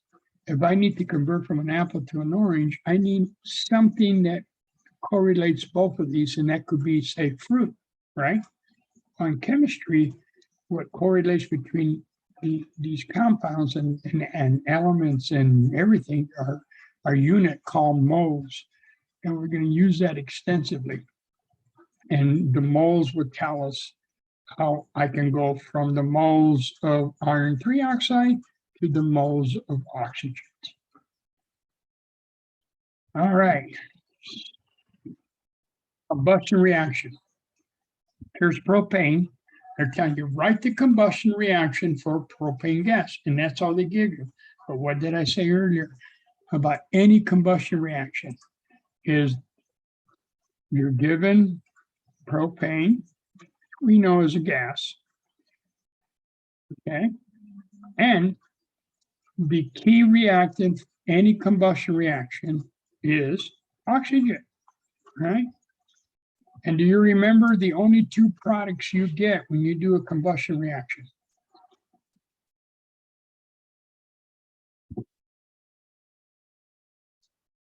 There's only two products you're going to get for 10130 when you combust a hydrocarbon. Carbon and water. Okay, carbon and water, H2O. Is that correct?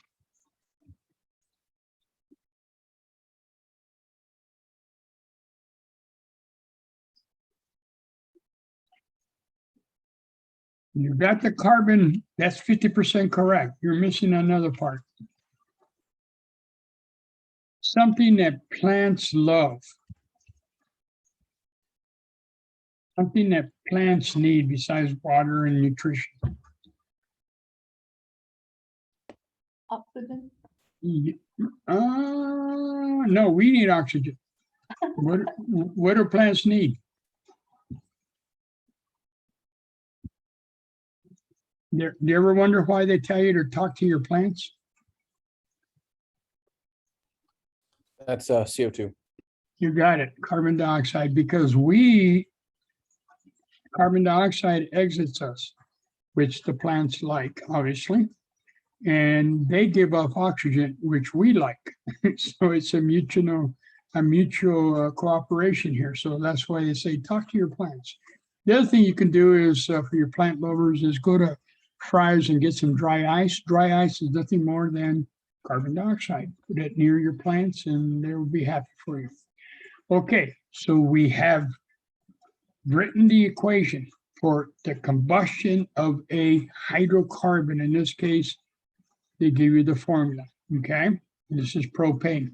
So next time you're barbecuing your chicken or your steak, this is the reaction that's going on. Now, we know carbon dioxide is a gas. And we also know that at this temperature, that the water will also be a gas, okay, be a vapor. And we know that oxygen is also a gas. So everything here is a gas, okay? Now, we have a systematic approach for balancing hydrocarbon reactions. Number one step, balance the carbons first, okay? And so on the left-hand side, we have 3 carbons. So all you got to do is go to the right-hand side, because the only carbon source on the right-hand side is carbon dioxide. You put a 3 in front of carbon dioxide, okay? Step number 2, balance the hydrogens next, okay? On the left-hand side, the reactant side, you see we have 8 hydrogens. 8 hydrogens. So all you got to do is go to the water and take that 8, divide by 2, gives you 4, and put a 4 in front of water. That gives you 8 hydrogens on the right side. You got 8 on the left, 8 on the right. And then finally, number 3, balance the oxygens. Okay. Now, You got to be careful here because you have oxygens on the product side in the form of carbon dioxide and in the form of water. So you got to make sure you add both of them up. So how many oxygens do I have on the product side? Wait a minute, how many come from carbon dioxide? How many oxygens do I have just in carbon dioxide? What is three? Is it two? Okay, you got two, but look at here, what's in front of that? Sorry, 6. 6, so you got 6 coming from carbon dioxide. Okay, and how many are coming from water? 8. How many? 8? Is it 8? Yeah. No, 4. There's only 4. Okay, remember, if I were to draw 4 molecules of water, if you fail to see it, write out the molecule so you can see it. Okay, see there's 4 molecules of water, H2O. You see there's 4 oxygens, 1, 2, 3, and 4. So I got 4 coming from water. So I have a total of 10 oxygens on the product side. So I simply take that 10, divide by 2, which gives me 5, exactly. And then I go over to O2, and guess what? I'll put a 5 right there. And I'm balanced. Okay? So balance the carbons first, balance the hydrogens. Then when you balance the oxygens, make sure you account for all of the oxygens in the form of carbon dioxide and in the form of water. And then take half that number. Most of these will end up with a number divisible by 2, and plug that in right there in front of oxygen, and you are balanced. Okay, let me take off my junky handwriting and put that out. Okay, we are balanced. Really look how much oxygen. If you think about this for a moment, I got 1 molecule, this down here is the structure of propane, but for every 1 molecule of propane, I need 5 molecules of oxygen to burn it, which then gives me 3 molecules of carbon dioxide. Okay. And so there's that's quite a bit of carbon dioxide, and it's just for a small propane. A lot of our hydrocarbons are bigger, so a lot more propanes are given off. Excuse me, a lot more carbon dioxides are given off. And it's got to go someplace. All right, so this is basically a summary, okay? Combustion reactions, we'll be doing just simple hydrocarbon combustion reactions, okay? Balance them, do the carbon first, followed by the hydrogens, and then at the end, balance the oxygens, take into account the oxygen coming both from carbon dioxide and water, because those are the only 2 products you're going to get, okay? And obviously, oxygen is always a reactant. You got to remember that, because it's not going to burn unless you got oxygen. Okay, which brings us to the next type of reaction, and that is the acid-base reaction. Remember, an acid is a compound that will produce a proton when it gets in solution, according to the Arrhenius definition, and a base, and normally we're just working with those compounds that produce a hydroxide. And so the acid is a covalent compound, and the base, 90% of the time, is a ionic compound. And so the proton reacts with the hydroxide to form water, okay? Form water. And the cation, the metal part of the hydroxide, then gets together with the non-metal part of the acid to form a salt. Now, a salt is simply an ionic compound. You know, a lot of times we use the term salt to depict sodium chloride, but in chemistry, that is not the case. Ionic compound is any metal, non-metal combination, okay? All right, so we have an example here of HCl, which is the acid, the active acid that's in your stomach, hydrochloric acid. And then we have barium hydroxide. We recognize the hydroxide is a base. Okay. Also recognize that we have 2 hydroxides for every barium hydroxide. Okay. So what that means, remember, earlier I said 1 proton plus 1 hydroxide react to give you 1 water. So if I have 2 hydroxides and I need to neutralize them, guess what? I need 2 protons coming from the hydrochloric acid. So I can see that I've neutralized the hydroxide. And if I have 2 protons and 2 hydroxides, how many waters am I going to make?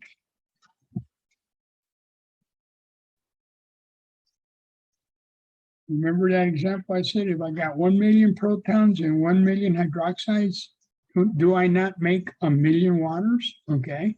Here I got 2 protons, 2 hydroxides. How many waters am I going to make?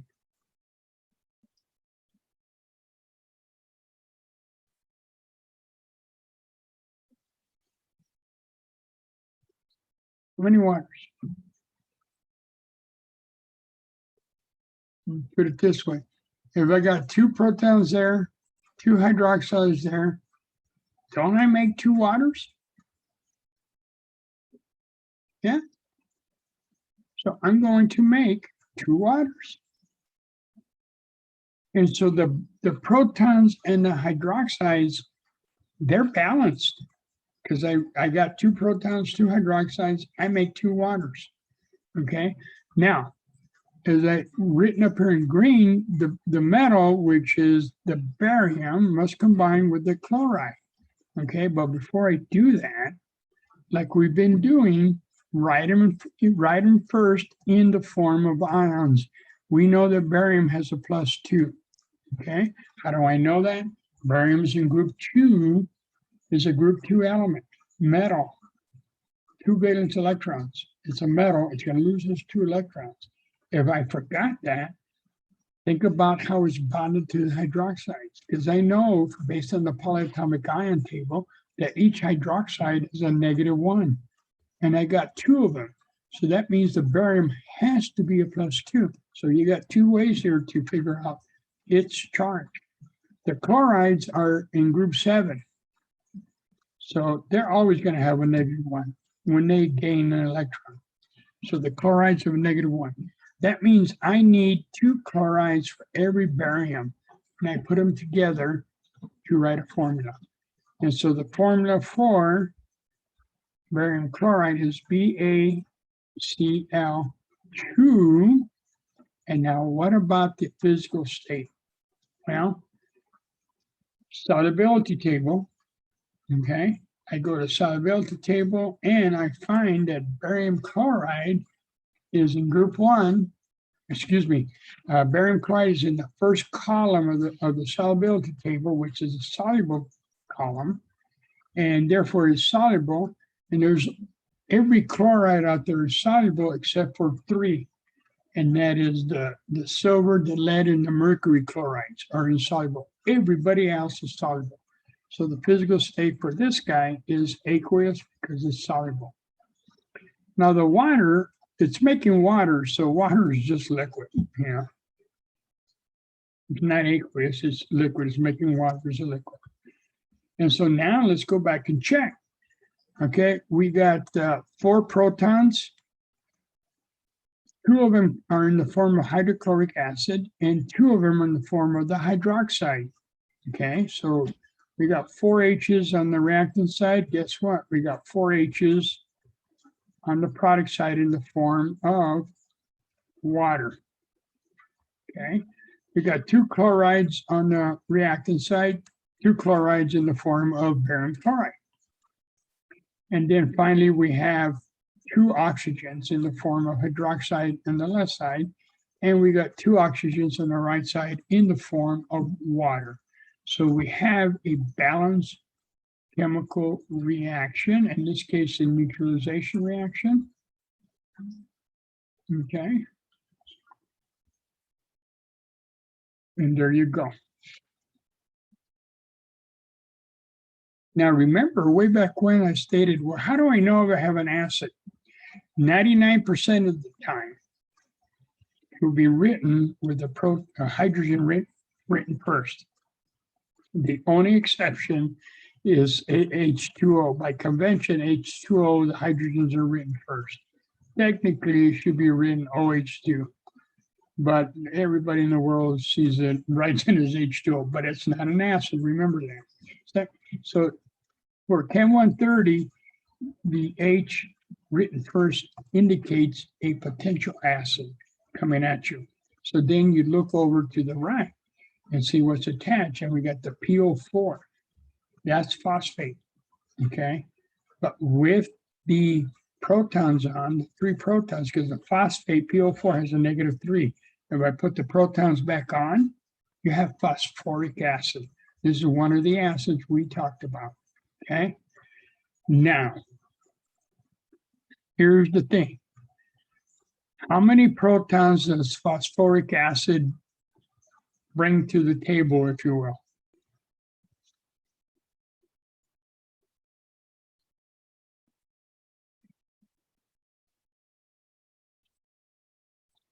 What is the subscript of the H?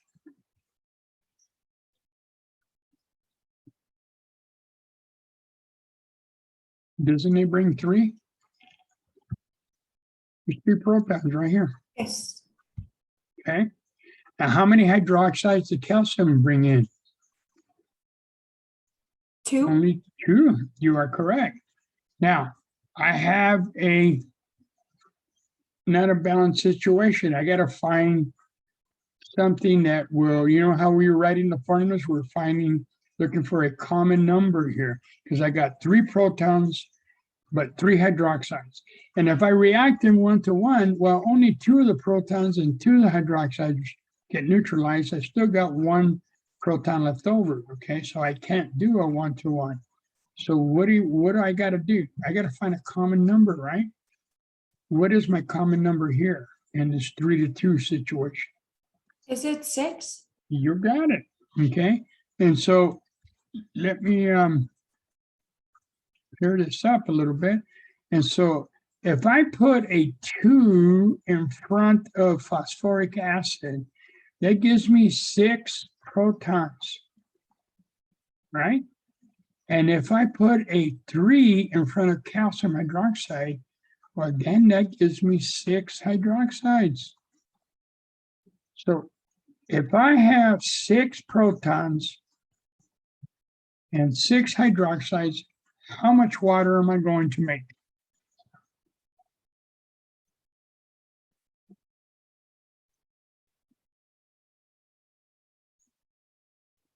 Got 6 protons, 6 hydroxides, how much water?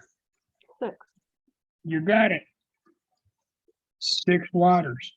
And so I'm halfway there as far as balancing, because now I balance my acids and my base, and they're good. But now, like we did up here, we got the metal and the non-metal combination to put together. And in this case, it is the calcium with the phosphate. And so I got to write those, but before I do them, put them together as a formula, as always, you write them in ions. So calcium has a +2. Again, how do I know this? It's in group 2A, +2. And there's 2 hydroxides attached to it. So each hydroxide is a -1, so it's a +2. The phosphate, the PO4, is a -3. Go to the polyatomic ion table to see it to be a -3. And so here we go again. We got another dissimilar charge business. And so what this means is I got to find the common number again, 6, for the calcium and the phosphate.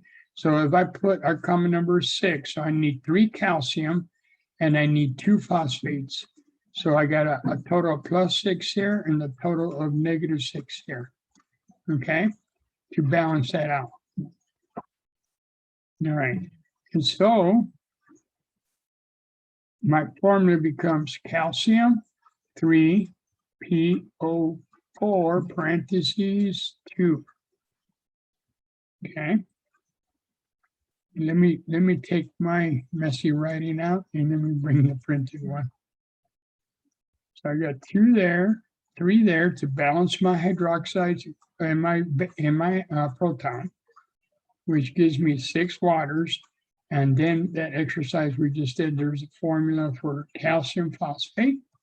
Okay, double check to make sure everybody's happy. I know I'm going to have my acid part balanced because we just went through that exercise. Give me 6, but I got 3 calcium, and that corresponds to the 3 hydroxides that I put here, calcium hydroxides. And then I got 2 phosphates, which is at 2 in front of phosphoric acid, tells me I got 2 PO4s. And so I am balanced.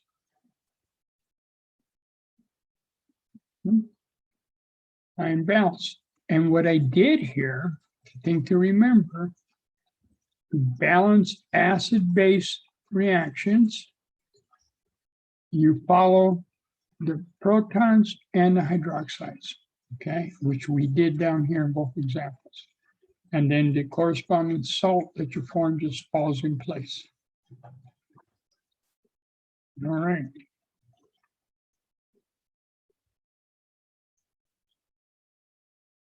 All right, here we go. Let's talk about the single replacement reaction. This is where we're going to deal with the activity series, okay? Notice that the M, which is an elemental form,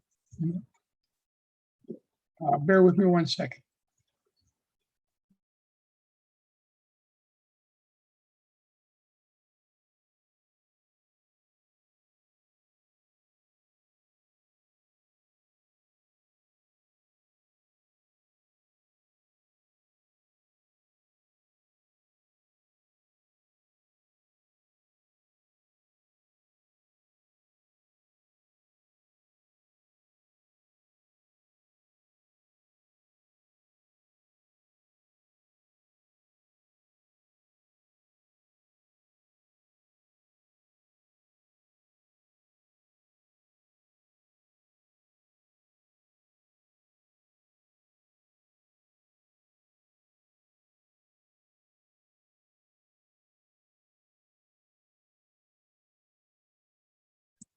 Okay, I'm back.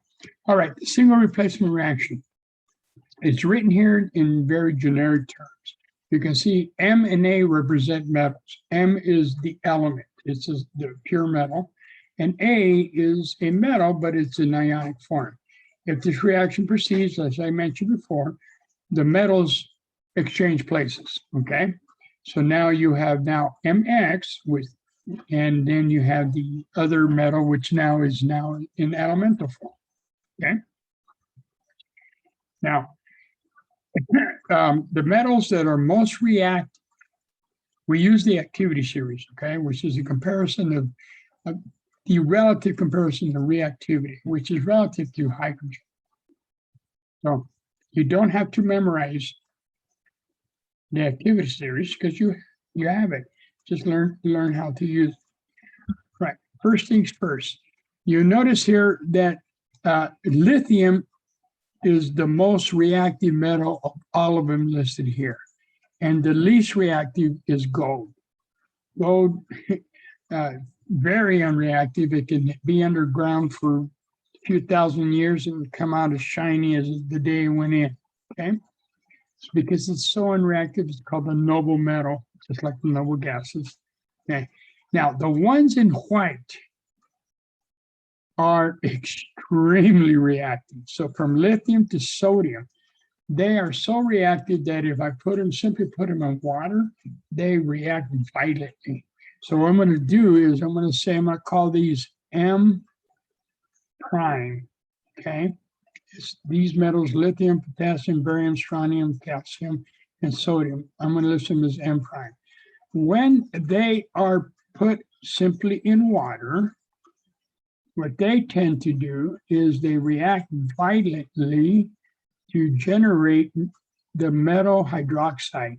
So if we were to test the pH of the solution after the water solution, after the reaction was done, it would be basic because it's creating a basic solution due to making metal hydroxide. So lithium hydroxide, potassium hydroxide, etc. Plus it makes hydrogen gas and a lot of heat, by the way, a lot of heat. Now, the metals between magnesium and lead, not as reactive as the ones in white. They require a little more vigorous conditions. So I'm going to list those as M double prime, okay, to show you they're different. What they require, if you put them in water, they're not going to do much. You just sit there in water. But if you put them in the aqueous solution of hydrochloric acid, what they tend to do is they generate the metal double prime. I'm going to call this the chloride, metal chloride. This could be any acid, hydrobromic, whatever. I'm just using hydrochloric acid.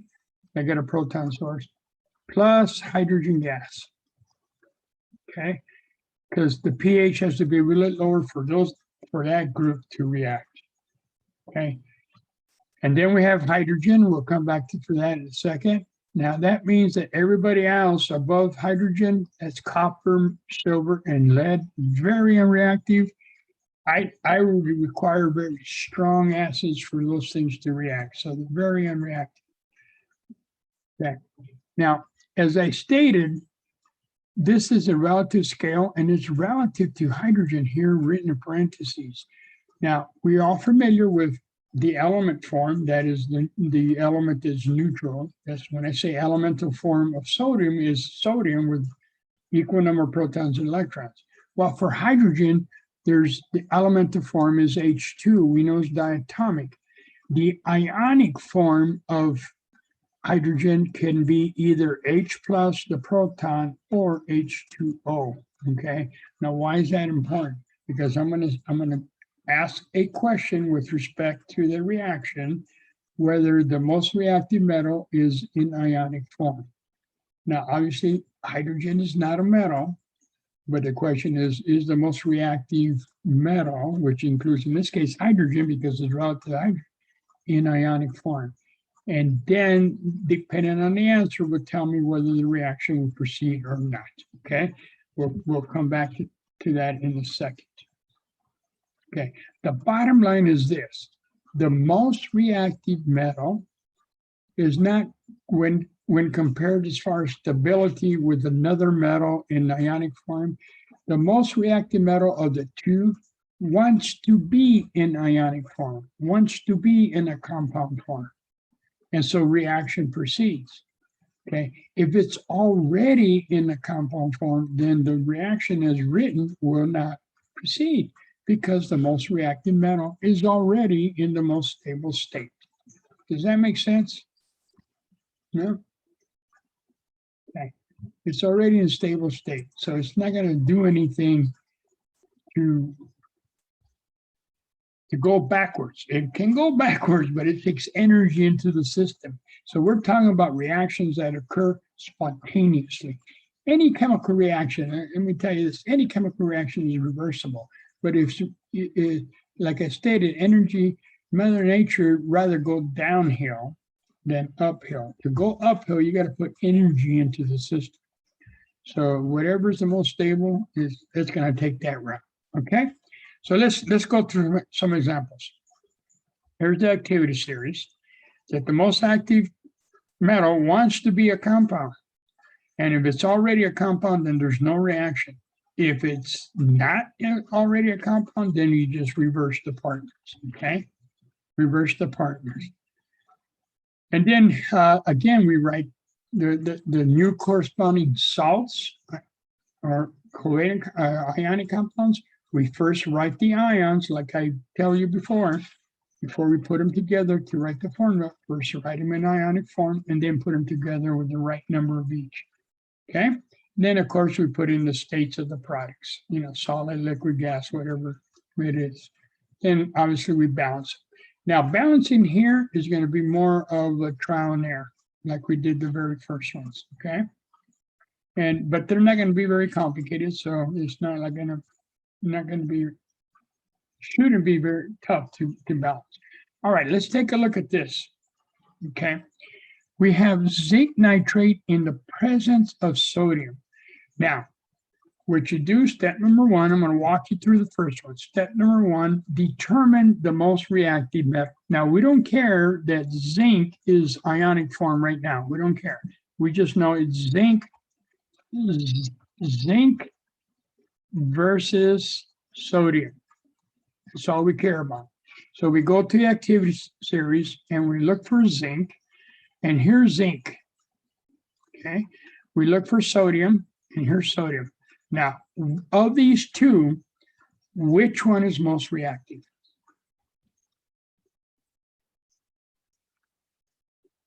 Which is more reactive, sodium or zinc?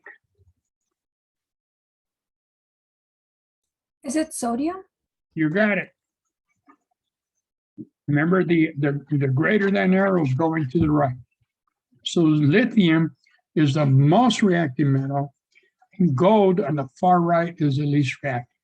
So what we find here is that sodium is more reactive, much more reactive than zinc, okay, from the activity series. Second question, okay, is sodium, because it is the most reactive, the question is it a compound? The way it's written here. Okay, is it a compound? The way the problem is given to you, is sodium a compound? No, it's an element. Therefore, yes on reaction. Okay, if the most reactive metal is not in compound form, then you react it because it wants to go to a compound form. And so you can see that with the sodium is going to replace the zinc. So we know that zinc will be converted back to the element all by itself. And the sodium will be converted to sodium nitrate. These two get together. But before we put them together, write them first as ions. And we know sodium is a group 1, so it will have a +1 charge. And we know that nitrates each have a -1 charge, okay? That means that these two, when we put them together, will be a simple 1-to-1. That will be our formula, okay? So we have written, and second of all, can you tell me if sodium nitrate is soluble in water? This one right here. Okay. I'm not Okay. sure.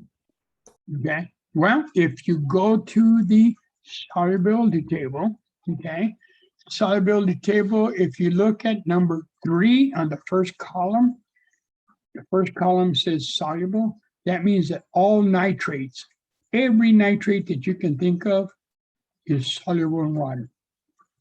Okay. Zinc nitrate, sodium nitrate, potassium nitrate, any metal nitrate, it is soluble because all nitrates are soluble. Okay, so this is a Q soluble. Okay. Now we balance it. Well, look at here. We had 2 nitrates over here on the far left, right? Well, if I stick a 2 in front of sodium nitrate, that balances my nitrates, okay, because I had a 2 there. When doing that, that kicks up my sodium to 2, so I got to put the 2 in front of sodium on the reactant side, and voila, I'm balanced. Okay. And let me clear up my mess.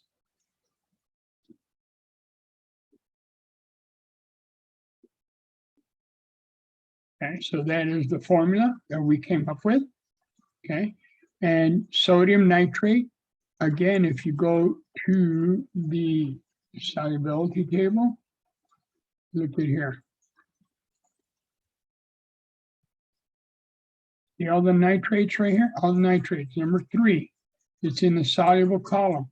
That means whatever metal is bonded with the nitrate, it is always soluble 100%. Okay. There's no examples of insoluble nitrates. And so we have aqueous for the sodium nitrate, and obviously zinc is a metal and it's solid. Okay. And we balance it. Again, we balance it because we had 2 nitrates with zinc nitrate, so we put a 2 in front of sodium nitrate, which kicked up my sodium, and then we ended up with the 2 in front of sodium to balance out. And we are balanced here. Okay. So this is an example of a single replacement reaction. Okay. Now, obviously, it's not going to be the NO3 2 parentheses 2 because sodium is +1 charge. Okay. The nitrates are each a -1. That implies that sodium is a +2 element, and that is not the case. It's in group 1. Okay, let's do another one. Okay. Step number 1. We compare the 2 metals. Who is more reactive? Strontium or aluminum? What do you think? It's not aluminum. Yeah. Yeah, that's right. Yeah, here's strontium right there, and here is aluminum. And so strontium is more reactive than aluminum. And then second question is strontium, the compound? Is strontium, is it in the compound form? I don't think so. Are you sure? What is this? It's with bromine or bromide. I should say. Yes. So yes, the answer is yes here. It's strontium bromide. It's not strontium by itself, the element. It is attached to 2 bromides. Okay? Which means big O NR, no reaction. Because we agree, right, that SR is more reactive than aluminum. Everybody sees that, no problem there. I think what is missed here is then you ask the question, is the most reactive metal in an ionic form or a compound? And the answer is yes, it is. I rather use the term ionic form because sometimes I guess people get confused when I say compound, but it's one of the same. Because to be a compound, you have to have ions, right? And so, yes, this is strontium bromide. And so therefore, no reaction proceeds. There's no reaction because it's already in a stable format, and that is a compound. Because what we're doing is just comparing 2 metals with each other. We're not comparing all the other metals, just those 2 metals. And then of those 2 metals, which one's more reactive? And if that most reactive metal is in a compound form, then it's not going to do anything. It's already in a stable state.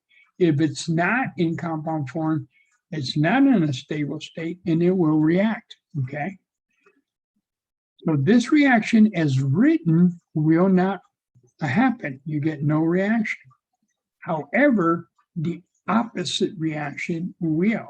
And what do I mean by the opposite? Let's rewrite that equation. and say, all right, what if I have strontium by itself plus aluminum bromide? See what I mean by the reverse? Because the first one we had strontium bromide. This time I just got strontium. Okay. Question is, would that reaction work? Okay. What do you guys think? What I wrote in red, would it proceed in the reaction? Unlike the first. Yes, because strontium is more Oh. reactive. You got it. Exactly. Okay. So aluminum will go to the element, and then we got to write strontium first in ionic form, which is a +2 for strontium, and the bromides are -1, so I need 2 bromides, and so I would get strontium bromide, okay, as a product. And so in this example, example number 1 would not work, but if I reverse the conditions and I start with strontium metal in the presence of aluminum bromide, I will get a reaction. Because strontium, when you compare the stability of strontium as an element versus strontium as a compound, it is a lot more stable as a compound than it is as a element. So in other words, as far as stability, I could say SRBr2 is much more stable than SR, okay? And that's why number 1 did not work. It didn't react because it's already in the most stable state it is. Okay, I hope that makes a little more sense here. Okay, all right. Let me clear up. I'm at 3:40. I don't want to take too much more of your time. So let us stop it here. You are on slide 21. We can. All right.